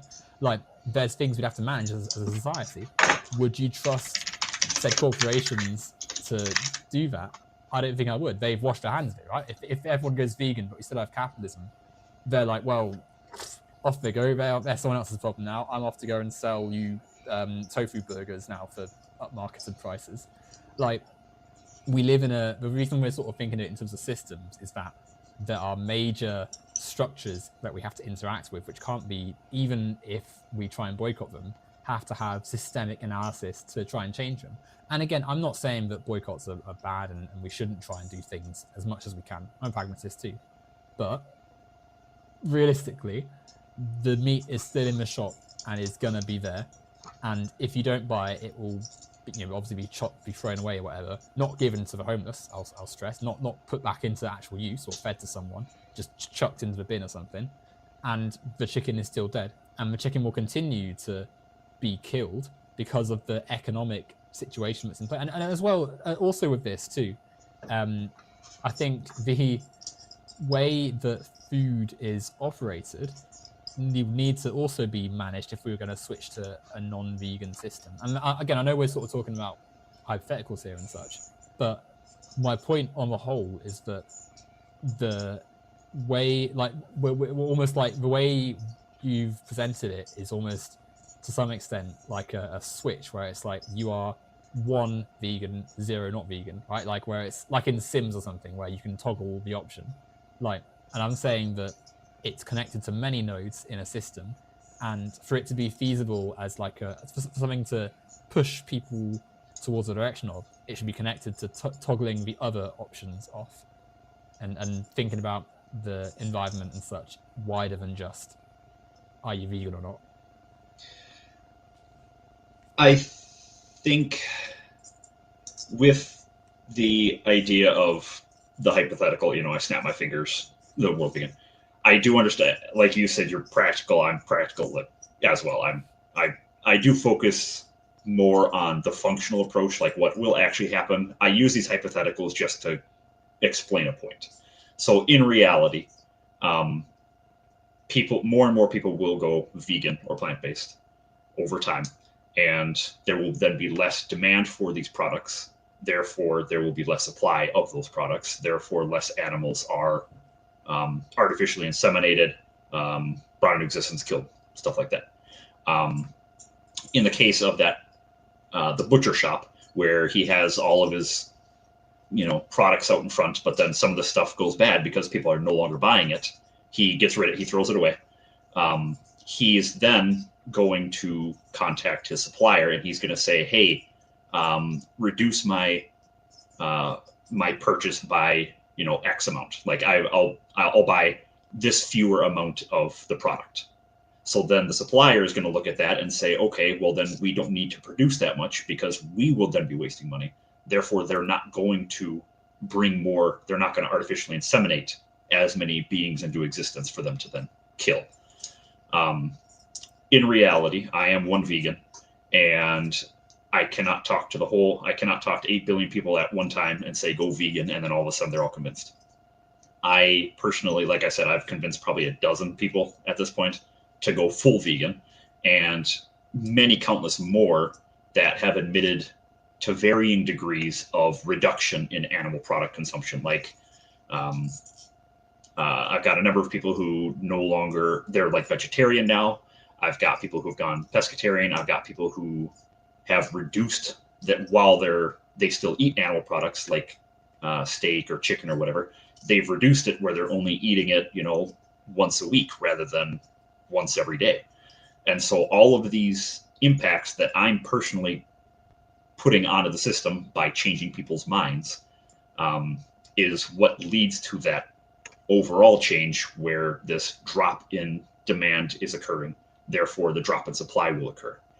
And everybody that I've convinced to go vegan, if they care to partake in activism, it's not an obligation to be an activist once you're vegan. The only obligation is to not perpetuate the harm of the animal agricultural industry. These people might also go out and then start convincing more people.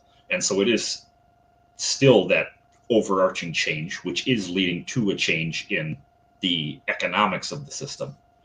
And so it's that concept of individual action still is occurring. It still is important, and it still does make a change.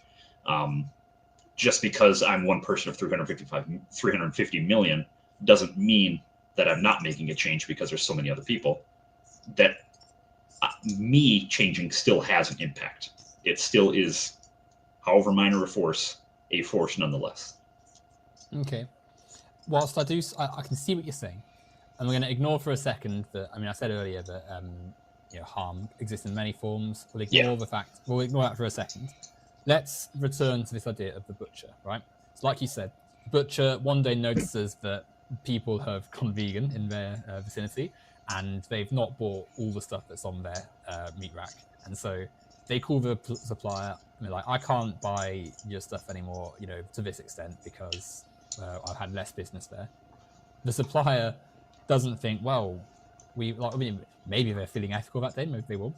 The economic reality, unfortunately, of the system is that they're not going to give up on their practice, they're going to find someone else to do it for them. Yeah, the supplier is a bigger fish than the individual butcher, and so they will turn to the butcher's competitor. They will undercut the butcher with someone else, or they'll just buy out a butcher and force them to continue doing the practice. Because I think part of the thing with capitalism as well is that it's not just an idea of pure economic, like rational choice. It's about power. So if you want to maintain business in that sector, you take ruthless actions. If this butcher, say, is called Smith's, you go and fund Farmer Thompson's butchery, and maybe Farmer Thompson is less concerned with the ethics of the meat industry and just happily flogs whatever cheap meats they can. And because they've got more capital, it's easier for them to undercut, say, Farmer Smith, who is local and has to rely on you can't just suddenly hike up his price because he's got to engage with lots of other things as well. Undercut his price side because he's got to afford ruining meat and stuff and affording his shops rent and all those sorts of things. And on a larger scale too, we're thinking in terms of advertising, because like you said earlier, right?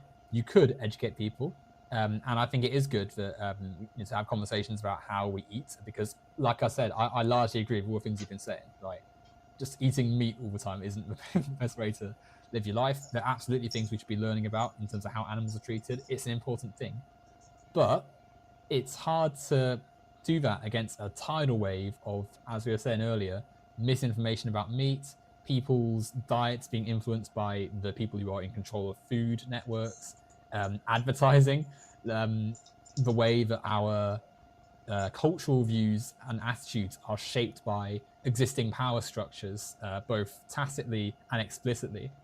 Like, these are things which also go into how businesses conduct themselves.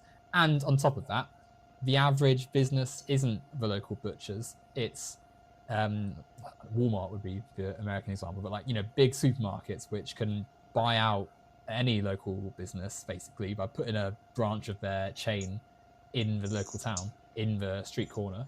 So whilst I agree that in a system of capitalism where we had less wealth inequality, and people were all like rational and weren't influenced by as many outside factors, you maybe would be able to do some sort of verbal word of mouth, let's not buy things, and they'll have to change their practices.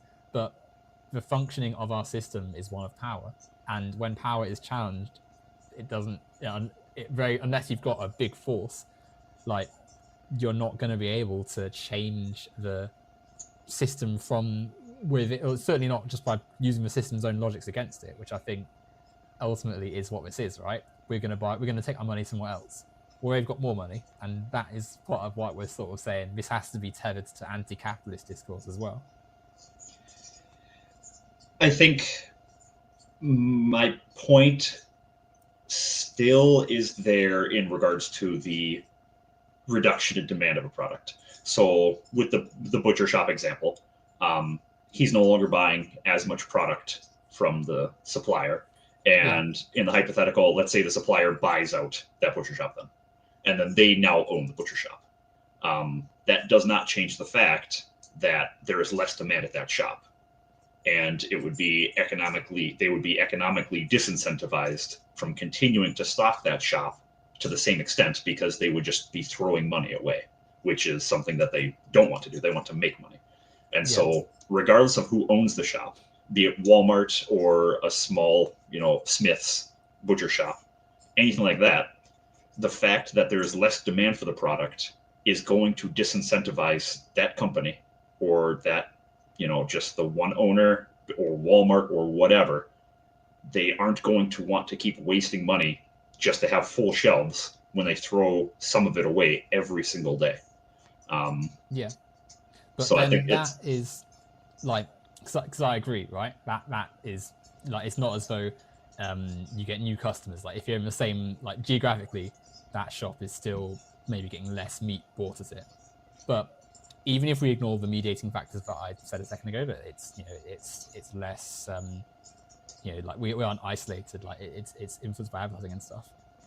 The shop is big enough and knows there's a broader, it's got more than one node on its network, right? So maybe there's less meat in that shop, but the chicken and cows and lambs and all that went into the meat there are still in the factory, still getting killed, and it's just being sort of shuffled around to a different location. So maybe in Green Village, it's maybe gone a bit more vegan, but they've got branches in like a dozen other villages and towns and city centres, and so they just shuffle around things, a little bit, so it's in a different place, right? And then on top of that as well, and I think this speaks to what we were saying about the 100 versus 1,000 slaves. We could look at it in terms of, well, there's 900 slaves fewer, but it sort of speaks to why it's different to some extent as well. The chicken in the chickens in, like, the humans that aren't slaves, liberated, they maybe weren't enslaved in the first place. The chicken that this place own are born and bred to die, like, which is an awful thing to say, right? But it's true. Yeah. Their whole existence is, firstly, far shorter than their natural lifespan, but secondly, like, confined to the pure existence of being a commodity. Like, they are literally bred to make money for these entities. So let's say they had 100,000 chicken at the factory, and this butcher and maybe a few others, this veganism in this place has taken off. People are wanting to be more green, and so the butcher makes less money, and they call up this corporation and say, yeah, I'm not going to order as much meat from you. Then the corporation, sorry, you're typing, is it actually quickly? Oh, I'm just typing for a reminder for myself, like, because my handwriting's so garbage. Are you fine to mute just whilst you're I'm done typing. I'm done. Sorry? I'm done typing. Yep. Sorry, it's not like a serious thing, it's just sorry. It's fine. So what was I saying? So yeah, the butcher calls the corporation and says, I'm not ordering as much meat from you, the demand's just not here anymore. The corporation now doesn't need to make needs as many chicken, right?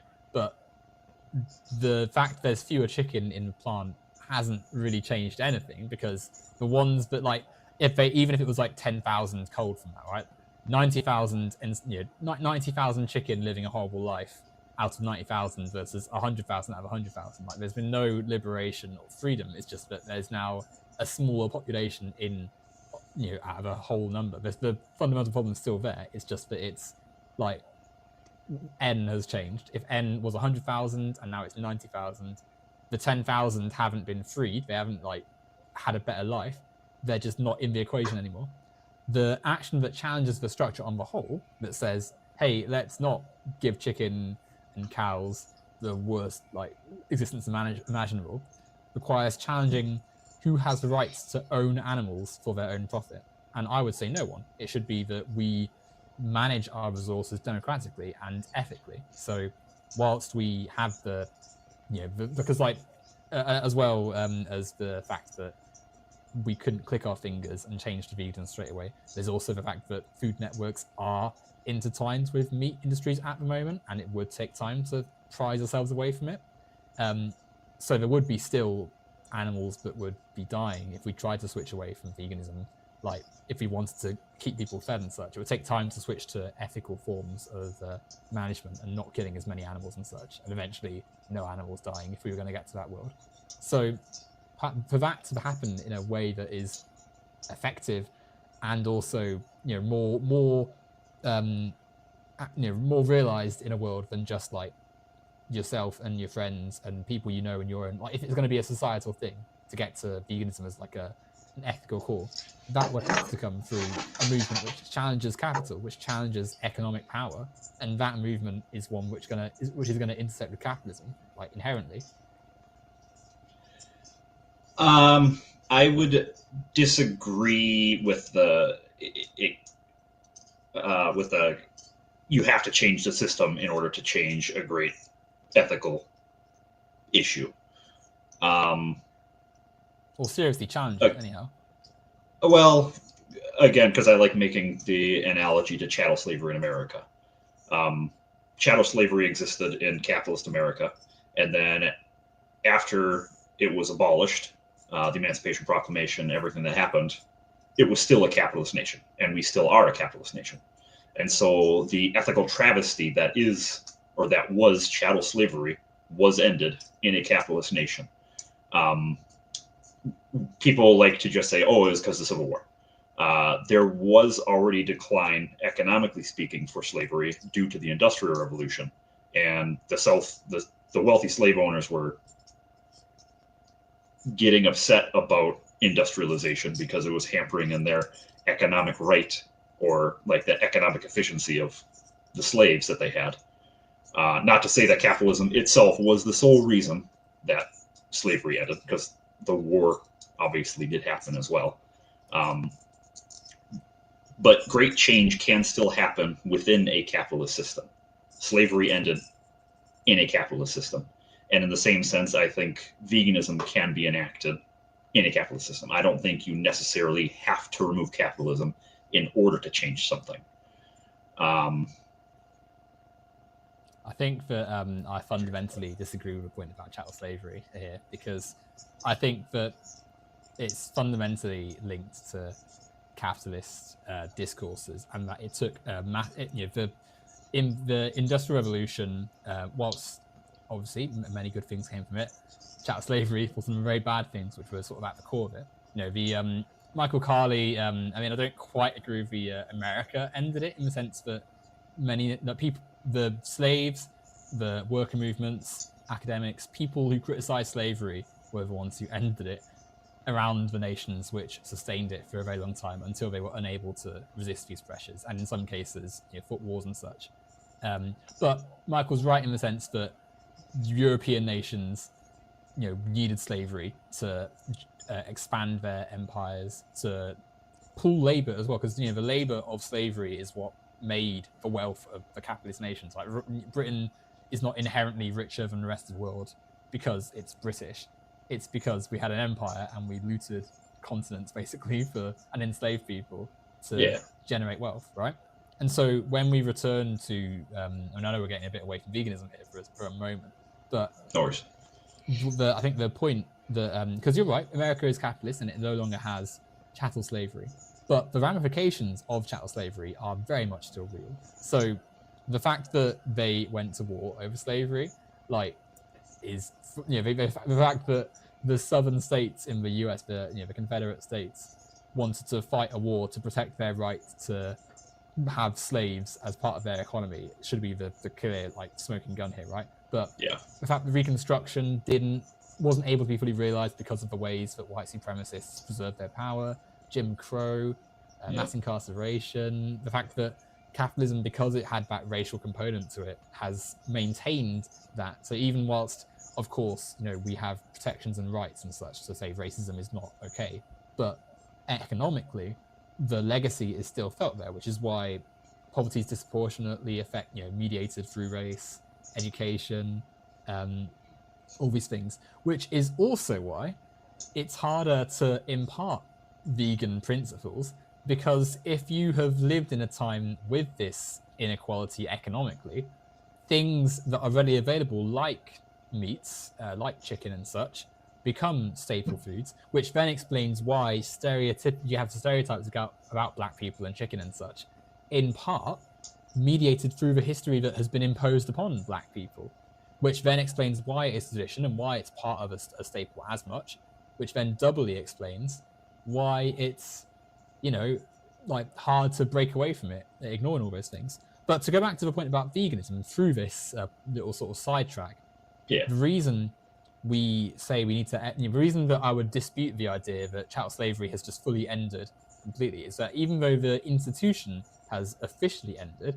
unofficially, and I would say somewhat officially given the way the 13th Amendment is written, there is still absolutely the legacy of slavery in capitalist discourse. The exploitation is fundamentally still there, just distilled and repackaged and reorganized in a way that allows it to survive the social change. Even as radical as anti-slavery was in the 1800s, and to an extent still now, depending on where you are, the system of power survives by maintaining itself in different forms. So I would then say, to turn this to veganism, even if we had a radical movement that said, yes, we've got to stop eating meat and meat put in place all the goals that a vegan would hope, and all the things you've been saying, which are largely true, switch into a more plant-based diet, ending the mass abuse of land and meat industry managers, you would still see the same fundamental mistreatment of the environment, of animals, and of people, because the capitalist problem, the exploitation and commodification of land, is still fundamentally unchallenged. Now, we are coming up to 2 hours, so we're going to sort of somewhat head to a conclusion. I'll let you respond to what I've just said there, by the way. I'm not going to sort of cut you off entirely. Oh, no worries. And we'll come to a bit of an end, and we'll take questions from the chat as well, because there's been a few, and I have hopefully got a few ready to ask us both, but I'll let you respond to all of that now quickly. Sure. Instead of responding to that, the last point that I was typing up here when you were speaking was, I think, the final, or one of the biggest points that I've just been saving to the end, essentially. Okay. So let's say, hypothetically, again, my hypotheticals are just for the proving the point. I understand both of us are practical people. We understand what will happen in reality will happen in reality. The theoretical is just so I can understand the point that you would have here. So let's say, snap fingers, the whole world is socialist. 99% of people are not vegan. You only have 1% of the people, which is the drastic minority of people, are vegan in the socialist society. 99% of people still want to eat animal products. What is the solution there? How is that world, this pure socialist world, going to go vegan? Okay, so the meat industry, as well as being directly sort of contributors of food to our shops and such and our plates, are also a cultural force. So because of the money they have generated through their business practice, they advertise, they have influence in politics, they receive subsidies from governments and continue to, because they are the people in control of food. If we had a more democratic management of food, firstly, it would be tailored more to local societies. I feel like you'd be able to have more land dedicated for green spaces in urban environments, in local environments, which lets people grow their own plants, which then makes it easier for a plant-based diet to be more realized, right? So if you didn't have to rely on the massive corporate chain supermarket for your food, you have a more immediate relationship with your food and can more easily switch to more green alternatives. Because like you said earlier, people probably aren't going to want to kill cows and sheep and stuff if they're the ones holding the butchers, the cleavers, the meat cleaver, right? The fact that it's dehumanized and moves away from our sight is part of the reason the atrocity happens, because they know it's disgusting. They know it's disgusting, and they don't want to have it in public view. That is also something which is produced through democratic resource management, because a lot of the food we have on the planet isn't actually eaten, it's just binned. It sits unsold in shops and then goes off and spoils and is just binned. So that's loads of fresh produce, that's loads of resources with an expiry date, which maybe have a bit longer, and that's also loads of tinned food. Like the hoarding that these places do is staggering, and it's the same for wealth as well. There's a lot of stuff on the planet currently sat dormant because it's just being held by people who have an interest in keeping their power over others. That helps it as well.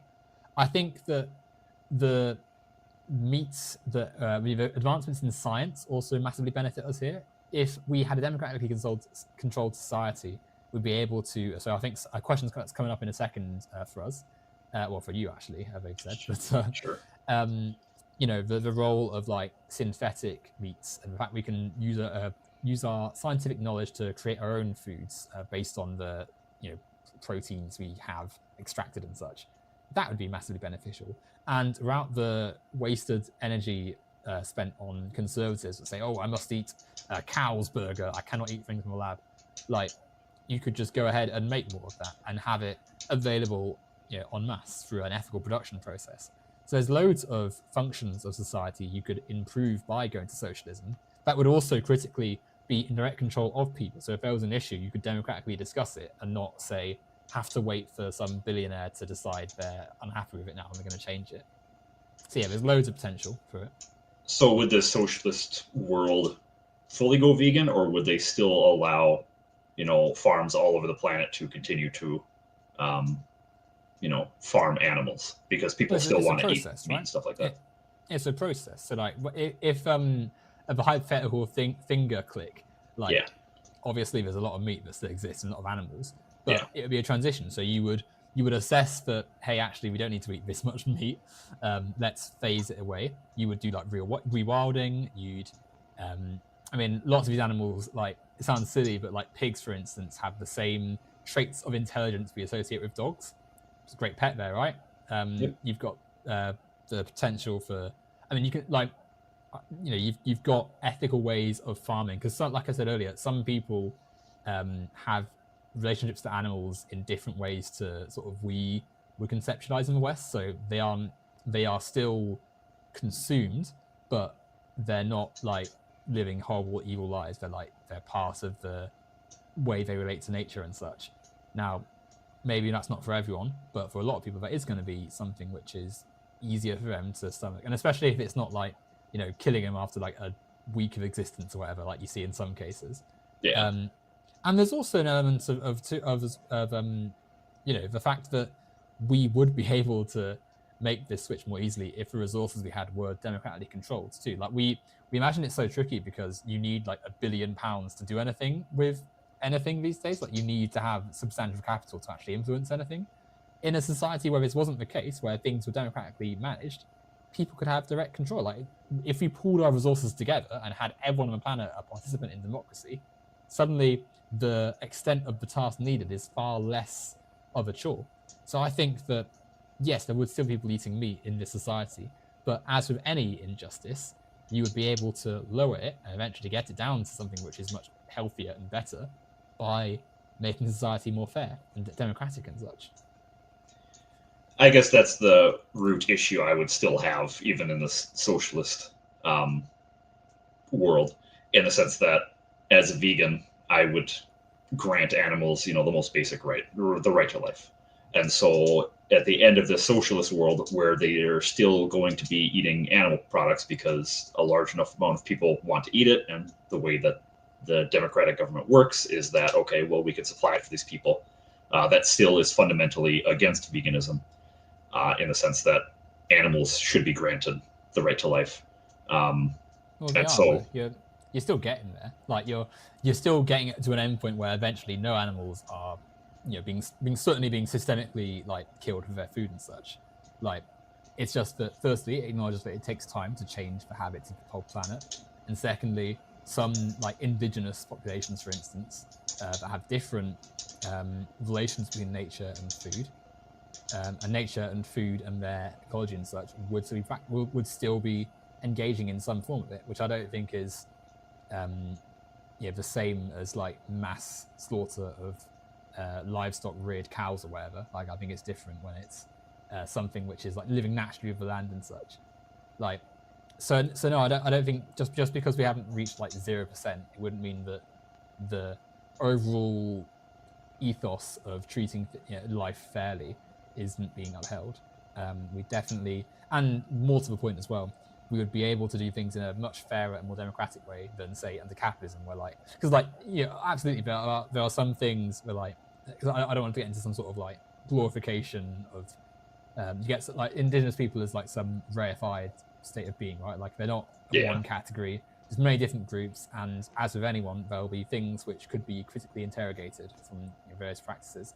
But in a socialist system, there'd be dialogue and communication and actual like democratic processes and sort of respect for each other.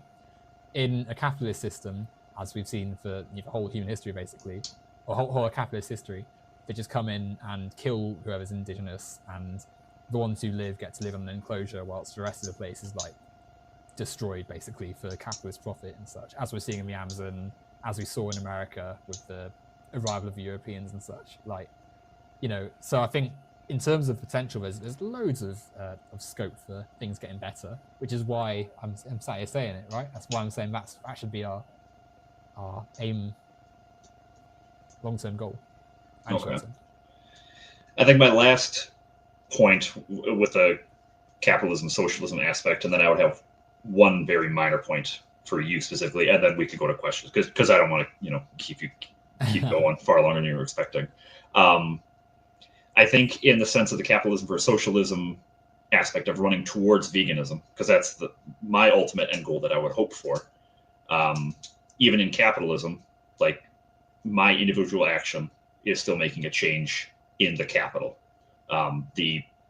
Those that have vast amounts of wealth are still being impacted by me, by the people that I've convinced to change, and by those, extending beyond that, where those people beyond continue to make this change. And so the change is still happening. Veganism is a growing ethical philosophy.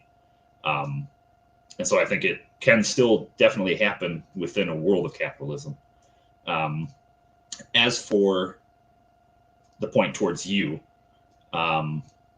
you personally, do you agree that veganism is something we should do? Yeah, I'd say so. I think that it's definitely something we should all aim for. And then in your socialist ideology, would you think it would be wise to live the lifestyle that you would try to profess? Obviously not in the socialism capitalism aspect, is like, oh well, I live in a capitalist state, I can't live a socialist life in a capitalist state. You mean if I had all the hypothetical finger click, right?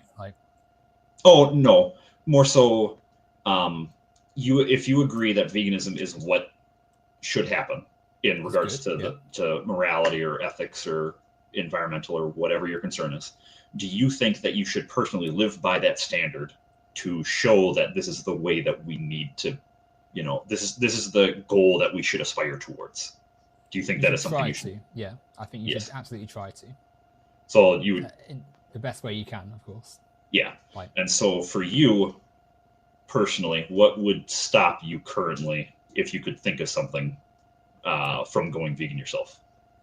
Economics, habits, satiation, and then probably also an element of, I guess, hypocrisy to an extent. It's, I think there's an element of being aware of the fact that there are things we could do which we aren't doing. However, I do think that, as I said earlier, harm exists in many forms that are more than an individual is able to alleviate. And the selective focus on one, I don't necessarily think is the best line of analysis in this case. For instance, meat that I have bought is not taken out of existence by me not buying it, if that makes sense. And I think knowledge of the capitalist market and how it operates shouldn't make us think, oh, well, we can't do anything at all, because there are things we can do. But certainly when it comes to something as built into our habits and diets and medical and healthcare needs and such as food are a little different. And on a purely selfish note, I do athletics, and I find it's quite useful in that sort of sense. Though I'm not saying that there's no such thing as a vegan athlete, of course. But I was going to say, I could send you essentially every sport elite athletes, in every sport. Well, of course, right? But no, it's one. I mean, I do ask myself about veganism and such. It is interesting. But yeah, as I've sort of said, I think it goes beyond the individual to the wider. In a world where we don't have control over our, the way that we interact with things in society, the control makes that something trickier to, see the difference, if that makes sense. Sure. But let us move on to a few questions, because there were a few. I'll try and find. There was one right near the top that tagged me, actually. Where I gotta sit higher up in my chair so my face isn't off. Yeah, I'm sure there's a way of altering how the angles look and such. Right, this one here. I had a question for the liberal vegan. I'll stress that this wasn't what you wanted to call yourself. It was just what I put on the title. Okay. If you could clone meat in a lab, not the animal, just its meat, would you be okay with that? The way that current lab-grown meat is grown is not vegan, in the sense that in order to grow that meat, they use something called fetal bovine serum, which is an animal product. I won't go into the gruesome details of how they acquire it. But in order to grow this meat or clone this meat, the meat needs to grow on a substrate. And the substrate that we are currently using is not vegan. There are promising plant-based substrates that could possibly come into existence. And at that point, if it is lab-grown meat grown through a plant-based substrate, I think that is distanced enough from harm being caused to a being that then it would be, in my mind, ethically permissible to consume. An interesting answer. I would say, I know it's not really my question, but to offer an opinion on it, I think that given what we said about mitigating harm earlier, that this is definitely a better direction. Absolutely, the way it's being done in some cases probably needs to be looked at closely, because as with anything, massive corporations will cut corners wherever they can, and exploit the animals in different ways. However, I would stress that this seat is very clearly the direction we should be going in, because if we can use our scientific knowledge to take out the death of an animal, then fantastic. And I think that, of course, there's going to be questions of whether it's strictly interacting with animals in any sort of way, but it's definitely the right direction massively. And I think that in terms of the actual meat on your plate, there's no difference essentially other than taste, which is mitigate. It's not really like a you can overcome the taste issue quite quickly by getting used to it, really. And a lot of it is just, again, that inbuilt conservative fussiness that you see from quite right-wing places. Yeah. But also as well, there's an element of the more resources you put into alternatives, the better the technology gets. And I know that sounds a bit fallacious, but it is true to an extent, in the sense that if you give them the same stuff the meat industry has, i.e. billions and billions, and all the land and all the control of produce, there's always going to be a chance of better being done. So, I think it's definitely something that's very promising, and hopefully we'll get more traction. There was, Michael said, is it okay to eat lab meat that is human? I mean, I feel like no one is arguing for cannibalism. I don't think.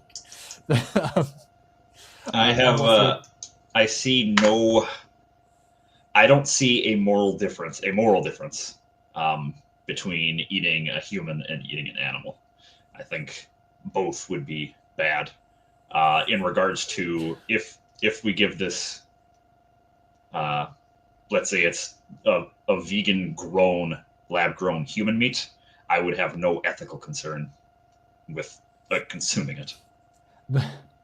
I mean, you could use like emotional concerns of like, well, that was a human, that's wrong to do it, but there wouldn't be any like a logically consistent ethical argument. We are emotional creatures, aren't we? I mean, I feel like there is surely a difference here. Like we were saying earlier, humans are, whilst we are animals, we are different, in terms of our civilizational elements and our sort of just emotional. I can have a conversation with a human, and that's going to be different for some humans, of course, disability, cognition and such, but all humans have human brains, an animal doesn't. And I feel like you would notice the difference if like someone said, I know this is sort of implicated in our sort of societal norms, but if someone said, I've got a bowl of chicken here, you might think, oh, that's not good, but you'd understand it's placed in our human history and it comes from our sort of biological drive for meat and such, right? Biological drive for protein and nutrition and such. If someone said, I've got a bowl of human parts, even if they were grown in a lab, there is something different there, I feel like. There's an intrinsic revulsion to it, but there's no real ethical issue with it. When it comes into play of like, is there a victim? Like, if I, for example, beat up a chair, push it all over the place, like slam it on the ground, rip off the legs and everything, is there an ethical issue with me harming this chair? Like, would you say that's morally? I mean, it's not imbued with the same moral quality. Yeah, so there's no life does. There's no like actual harm being done, and so with eating the human, yes, I agree. I would still have this psychological revulsion about it, But Texas Chainsaw Massacre. but I wouldn't have an ethical concern because a human was not harmed for it. It just so happens to be human meat. I know. I don't want to listen to I don't want to listen to a cannibalism debate, but on some level, because we know like there is that social quality which makes it different, right? Like because the human is, someone had to think I want to eat another human to make it into being, which I think is the difference with that action. It's not neutral. It's clearly imbued with something different than eating meat. And even if we agree that eating meat is wrong, I think there is still that fundamental difference between humans and animals. And I think that links to this one here a little bit. If rats are eating the rice in the field, I mean, I know it's not quite a question, and this isn't like some sordid, if you had to, you'd have to kill an animal. I more just mean we know that on some level, humans and animals are different because we would, even though we want to give animals the best chance in life and that to stop them from getting into our human needed food, we'd have different measures of just killing them. But if there was a case that you absolutely had to save like some plot of land because humans need to eat the food in it, and there was an infestation of some animal, those animals would have to be dealt with in a way that hopefully would be humane, but would in some way breach some concept of life, because there is ultimately some difference and some priority that does have to take place, right? Because you don't want to get into a cannibalism debate, I think we just agreed to disagree on that one. If rats are eating the rice in the field, guess what happens? So this is the crop death argument. So veganism as an ethical standing is focused on the intention of an action. I think the intention of an action also plays into what is moral or not. If I'm driving down the road and somebody jumps off a bridge and I can't stop in time and then I hit them and then they die by me hitting them, is that morally equal at all to me going out of my way and shooting somebody in the back of the head? Of course not. So in the case of rats in a field, or the crop death argument, farmers are growing plants for human consumption. They aren't going out of their way to intentionally try to kill animals. There are some minor ways that they try to, get the animals out of the field so they're not just, mulching them up.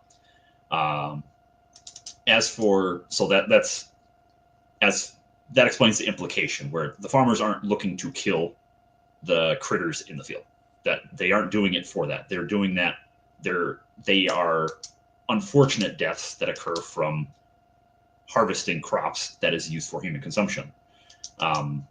If we're trying to argue against veganism, where vegans think that there's this utopia where no animals will ever die, that I think is more a misunderstanding of what veganism is, in the sense that veganism is fighting for drastic change in a drastic reduction in, intentional animal deaths. The crop death argument, also the math behind it, majority of anti-vegan stuff uses a study from Australia. The rat plague calculations that they had, where the numbers were vastly inflated with how many animals were dying in fields. The true number is something along the lines of, if you grow wheat, for example, and you're eating 2,000 calories of wheat a day, just to explain a point, you're responsible for the incidental death of, I think it was 0.0033 deaths per day. Whereas if you're eating, a chicken, or you're eating a few chickens to reach your 2,000 calories a day, you are intentionally killing, 3 or 4 chickens a day, plus the crops that are grown to feed those chickens. So all of those crop deaths, in order to feed those chickens, which is a greater number than the amount that is being killed for, vegan food. So overall, the vegan argument, even if you try to use crop deaths, a vegan world will be better with this crop death argument. This argument sides with veganism. Yeah, no, I the last part of that I do agree with. Like, I don't yeah, the idea that you'd have just men running around with machine guns shooting down animals and such to protect their crops are not quite the reality. The first part, though, I think, of what we were saying, the difference to sort of add it to the what we were saying about other sort of animals and humans not quite being the same, which I won't touch on too long because we obviously discussed it earlier. Like, if, say, a hungry person was in the field shoveling stuff into their mouth and such, like, whilst there might be an angry response, you would be committing murder if you shot said human or if you tried to get rid of them in a certain way. Whereas I feel like there is that social understanding that in the impulsive action, or even in the sort of initial response of protecting that food, there is some rational explanation for why an animal might have had to be in the crossfire. And that doesn't make it right. It doesn't mean we should aim to have that as like a practice in society. But that difference demonstrates why one is different from the other to some extent. So that there is some difference in how humans are viewed versus the wider kingdom of Animalia. I don't think, I'll do my last saying for that. I don't think that analogy quite holds because with crop deaths of critters, the farmers don't see them. When they're using their combine harvester, they don't see the animals that they're running over if they happen to run over them. So the example of them seeing the human and then stopping, they can then stop and take action to try to get this person to stop or leave so then they continue. It would be more analogous if there was a human that was sleeping in the field for whatever reason. So the farmer did not see this person and then accidentally ran them over. That I would still say that farmer did not intentionally try to kill the human. I don't think that farmer is morally culpable for the death of that human, in the same sense that he doesn't see the mice. He's not, trying to find them to run them over. They're hidden from him because they're trying to hide, and then he incidentally runs them over. So he shouldn't be culpable for those deaths. Though, even in that situation, like the rats that they've accidentally killed, it's like, okay, well, it's sad that they were going to eat the food, and there's some elements of it's like sort of forgotten about quite quickly. So there's the human. Yeah, so there is the emotional thing where it's like, okay, I value a human more, which I do too. I value humans higher than I value mice in a field. I cannot deny that. That's all we're saying, really, right? There is a difference. It's not that the animals aren't valued and that we shouldn't be centering them at more of our discussions. It's just that there is some separate existence to an extent. No, I guess maybe that goes back to my initial explanation of morally culpable in regards to crop deaths. I think that was just a misunderstanding of how I just explained it wrong. I understand what you're saying. I understand the point you're trying to make. I just realized that I explained something slightly incorrectly, but I don't know what it was. So we can, if there's another question, we can move on to the next question. This one I think is more just like not even like a debate question. It's sort of like where does fertilizer for the crops come from? This is in relation to feeding crops. Like, so switching to green, so like a vegan world, meat is done with. How are we growing enough crops? I think is where this question is angled. Maybe Michael, you can elaborate in the chat. But the one thing that I don't know a whole lot about is veganic farming. Because organic farming, you use manure of animals. I don't know if that's the point he was trying to say. Is like, well, vegans are hypocrites because you're still using animal products. I don't know the specifics of veganic farming because it's such a niche topic. I've focused more of my time on, more encompassing ideas.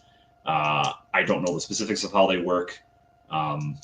So I can't answer the question just because I do not have the education to answer it. Okay. Very honest of you.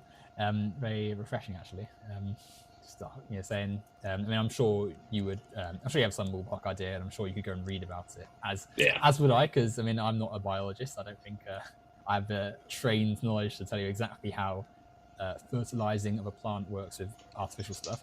What I do know is that in current capitalist society, obviously plants are engineered with lots of synthetic and chemicals and things which are not always the best for the environment, but help them grow more plants, which is obviously not great. However, as you've said, and as I would sort of hope we'd move more towards, you can get a lot of natural elements to help accelerate the growth of plants and help sustain their living, which is almost recycling in a way because you're getting it from the earth itself. And that is what I'd hope we could switch to if we had a more equitable system, which I would say has to come from, a better economic system. But we've been over that a few times. I think we're almost at the end of the questions. There were a few actual things that I thought were interesting to raise.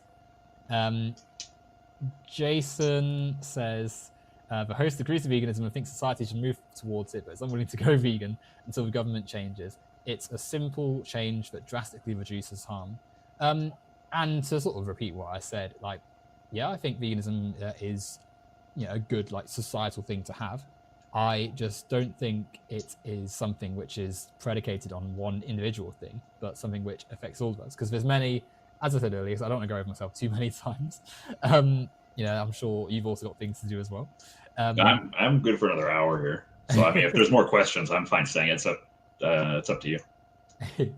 But in terms of that question, the food we eat is not the only way harm is mediated to animals and living things, and even buying apples, grapes, and such, these also involve harmful practices. And whilst we had a discussion earlier about how much harm there is, you could argue that quite unjustifiably, that the amount of land that meat takes is much greater compared to plant-based food sources and such. But my point is that the system you have around you produces harm no matter what element of the system you engage with. So even if you took meat out of it, there are still things which also implicate it. And the result of that is that we would need a systemic change, and not just a government, but a economic change, because the profit incentive and the private ownership of all these vast portions of our land is what leads people to overfarm and excessively put it towards meat. And I think, unless you had something to say about that as well, I think we might have reached the end, unless there's any questions that anyone would like to throw in at the last minute. But I think we may have reached the finish line on this one.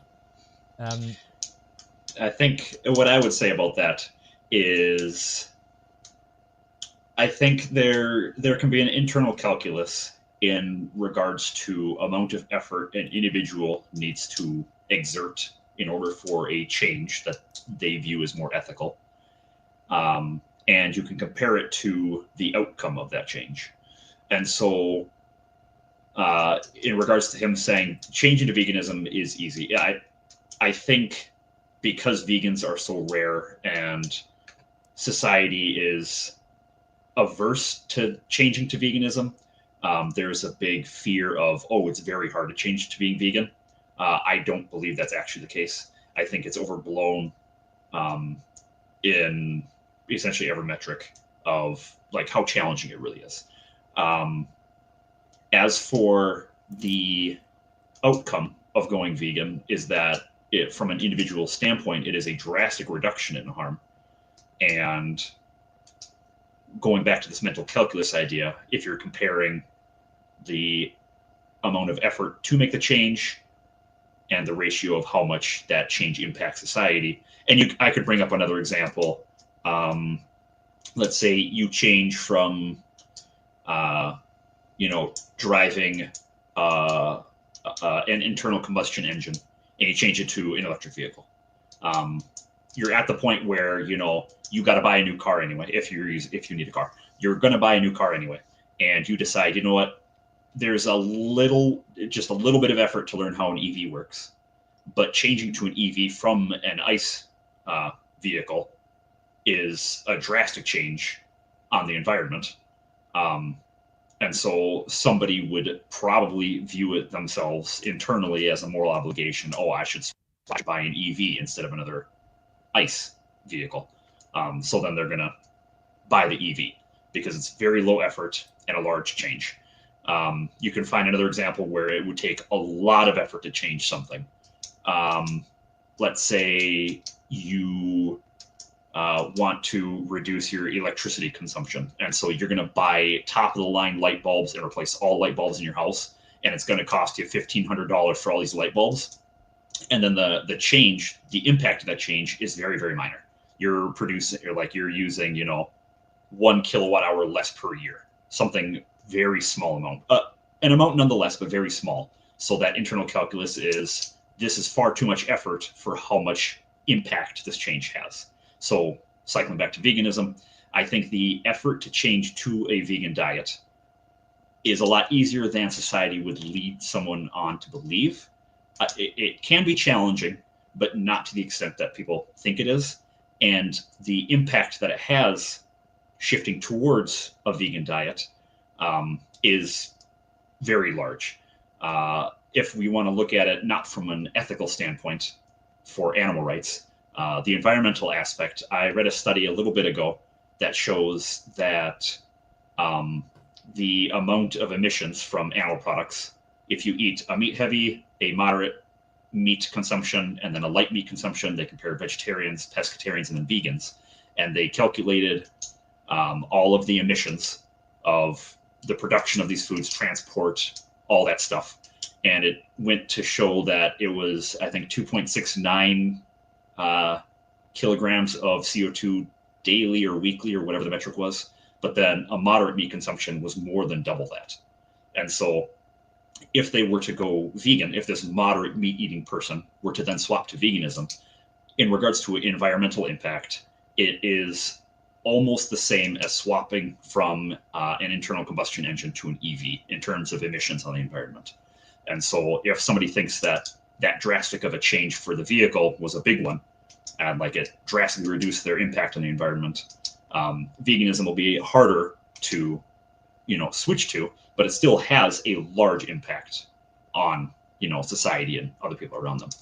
And so I think it's an issue of teaching the person, okay, it is pretty easy to go vegan. Like, you can eat this and this and this. There's these options out there.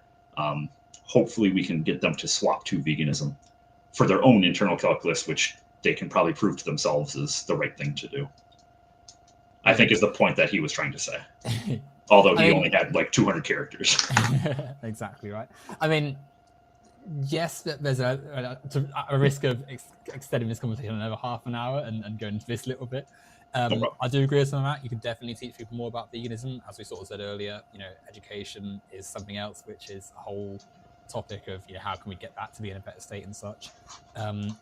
Do you think, though, on to use the example of electric vehicles, I think that there's an element of this being more viscerally pleasing because, as you said, an ICE car, combustion engine spewing out CO2 and whatever else from the back of it. If you don't have that, then you're improving the pollution around you, definitely. But obviously, EVs, the source of the electricity comes from power, which is generated often by but not exclusively. Of course not exclusively. And absolutely, that is something we should work towards, which I think is also, there's a fun debate for someone. I'll happily talk about why climate change needs to be solved through anti-capitalist measures as well. But definitely, I think the analogy there is that individual choices can only go so far in a system which is fundamentally flawed. And that's why, as with energy consumption, the question of veganism needs to be sort of, for me, as well as the education of people, needs to have a critical look at the culture around it. There was one question actually before the end. Jayla asks, wouldn't you say the harm of someone dying is worse than someone being harmed, underpaid / horrible conditions by their employer? I get the impression that one is aimed more towards me. I think so. But I think that, of course, viscerally, yes, we don't want, if someone being underpaid is not as bad as them getting shot, killed or something. And of course, dying is, worse than that.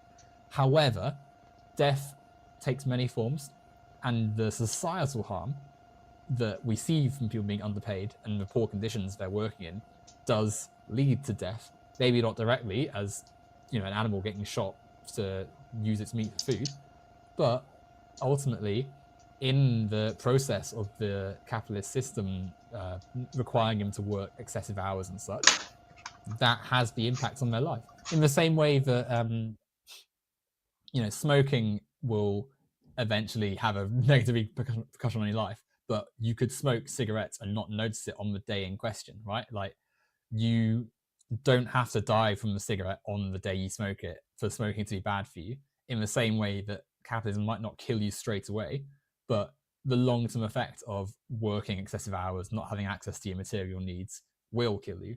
And there's a whole other thing I could say about the actual death that's in the capitalist system, but we'll save it for another time. I think that will be a finish line. Thank you for the conversation. It was very interesting. I do feel, I mean, for as much as obviously I've been critical of some of your positions, it's interesting learning about veganism. I do think it is something that, yeah, as I've said a few times, I do broadly agree with, right? Like we should be treating animals better. I don't know if you had but you said earlier there was a link you were going to post in the chat. I don't think you Oh, did. I did. I don't know if did you put it on was Discord instead of... No, I sent it in YouTube. I just don't think it turned into a hyperlink. Oh, I see. Okay, well, I'll tell you what. You can leave it in the comments of this video, or I'll post it somewhere or something. And then that should be all right. But yeah, if you wanted to have any closing words, then the floor is yours. But yeah, it's been a nice conversation. Yeah. Obviously, I hope the conversation has had an impact, if not on you, on maybe even on some of the viewers here, potential people that watch it, about being more conscientious about their choices. And we didn't get too deep into the animal ethics. I didn't get to name that trait really with you. It was more of a discussion of capitalism versus socialism. But obviously the hope is that people will realize that animals aren't here just for us to use how we wish, regardless of what society we're in, capitalist or socialist, but that they're their own individuals that should be granted their own rights. Would you be interested? I could send you a link to Vegan World, the biggest vegan Discord. You can happily send it my way. And they could, if you're interested, you could interact with people, and they could, like, if you have personal concerns, like, because you, in our text before we, started this conversation, you were concerned about like protein, or other, any other health concerns or questions you have. There's a lot of people there that could assist you in that. I'll be sure to give it some, have a little look at it and such. Anyhow, thank you again for listening, everyone. And yeah, hopefully we'll do, I don't know when the next one I'll do will be, but yeah, it's been a pleasant chat. All the best to everyone. For sure. I'll catch you later.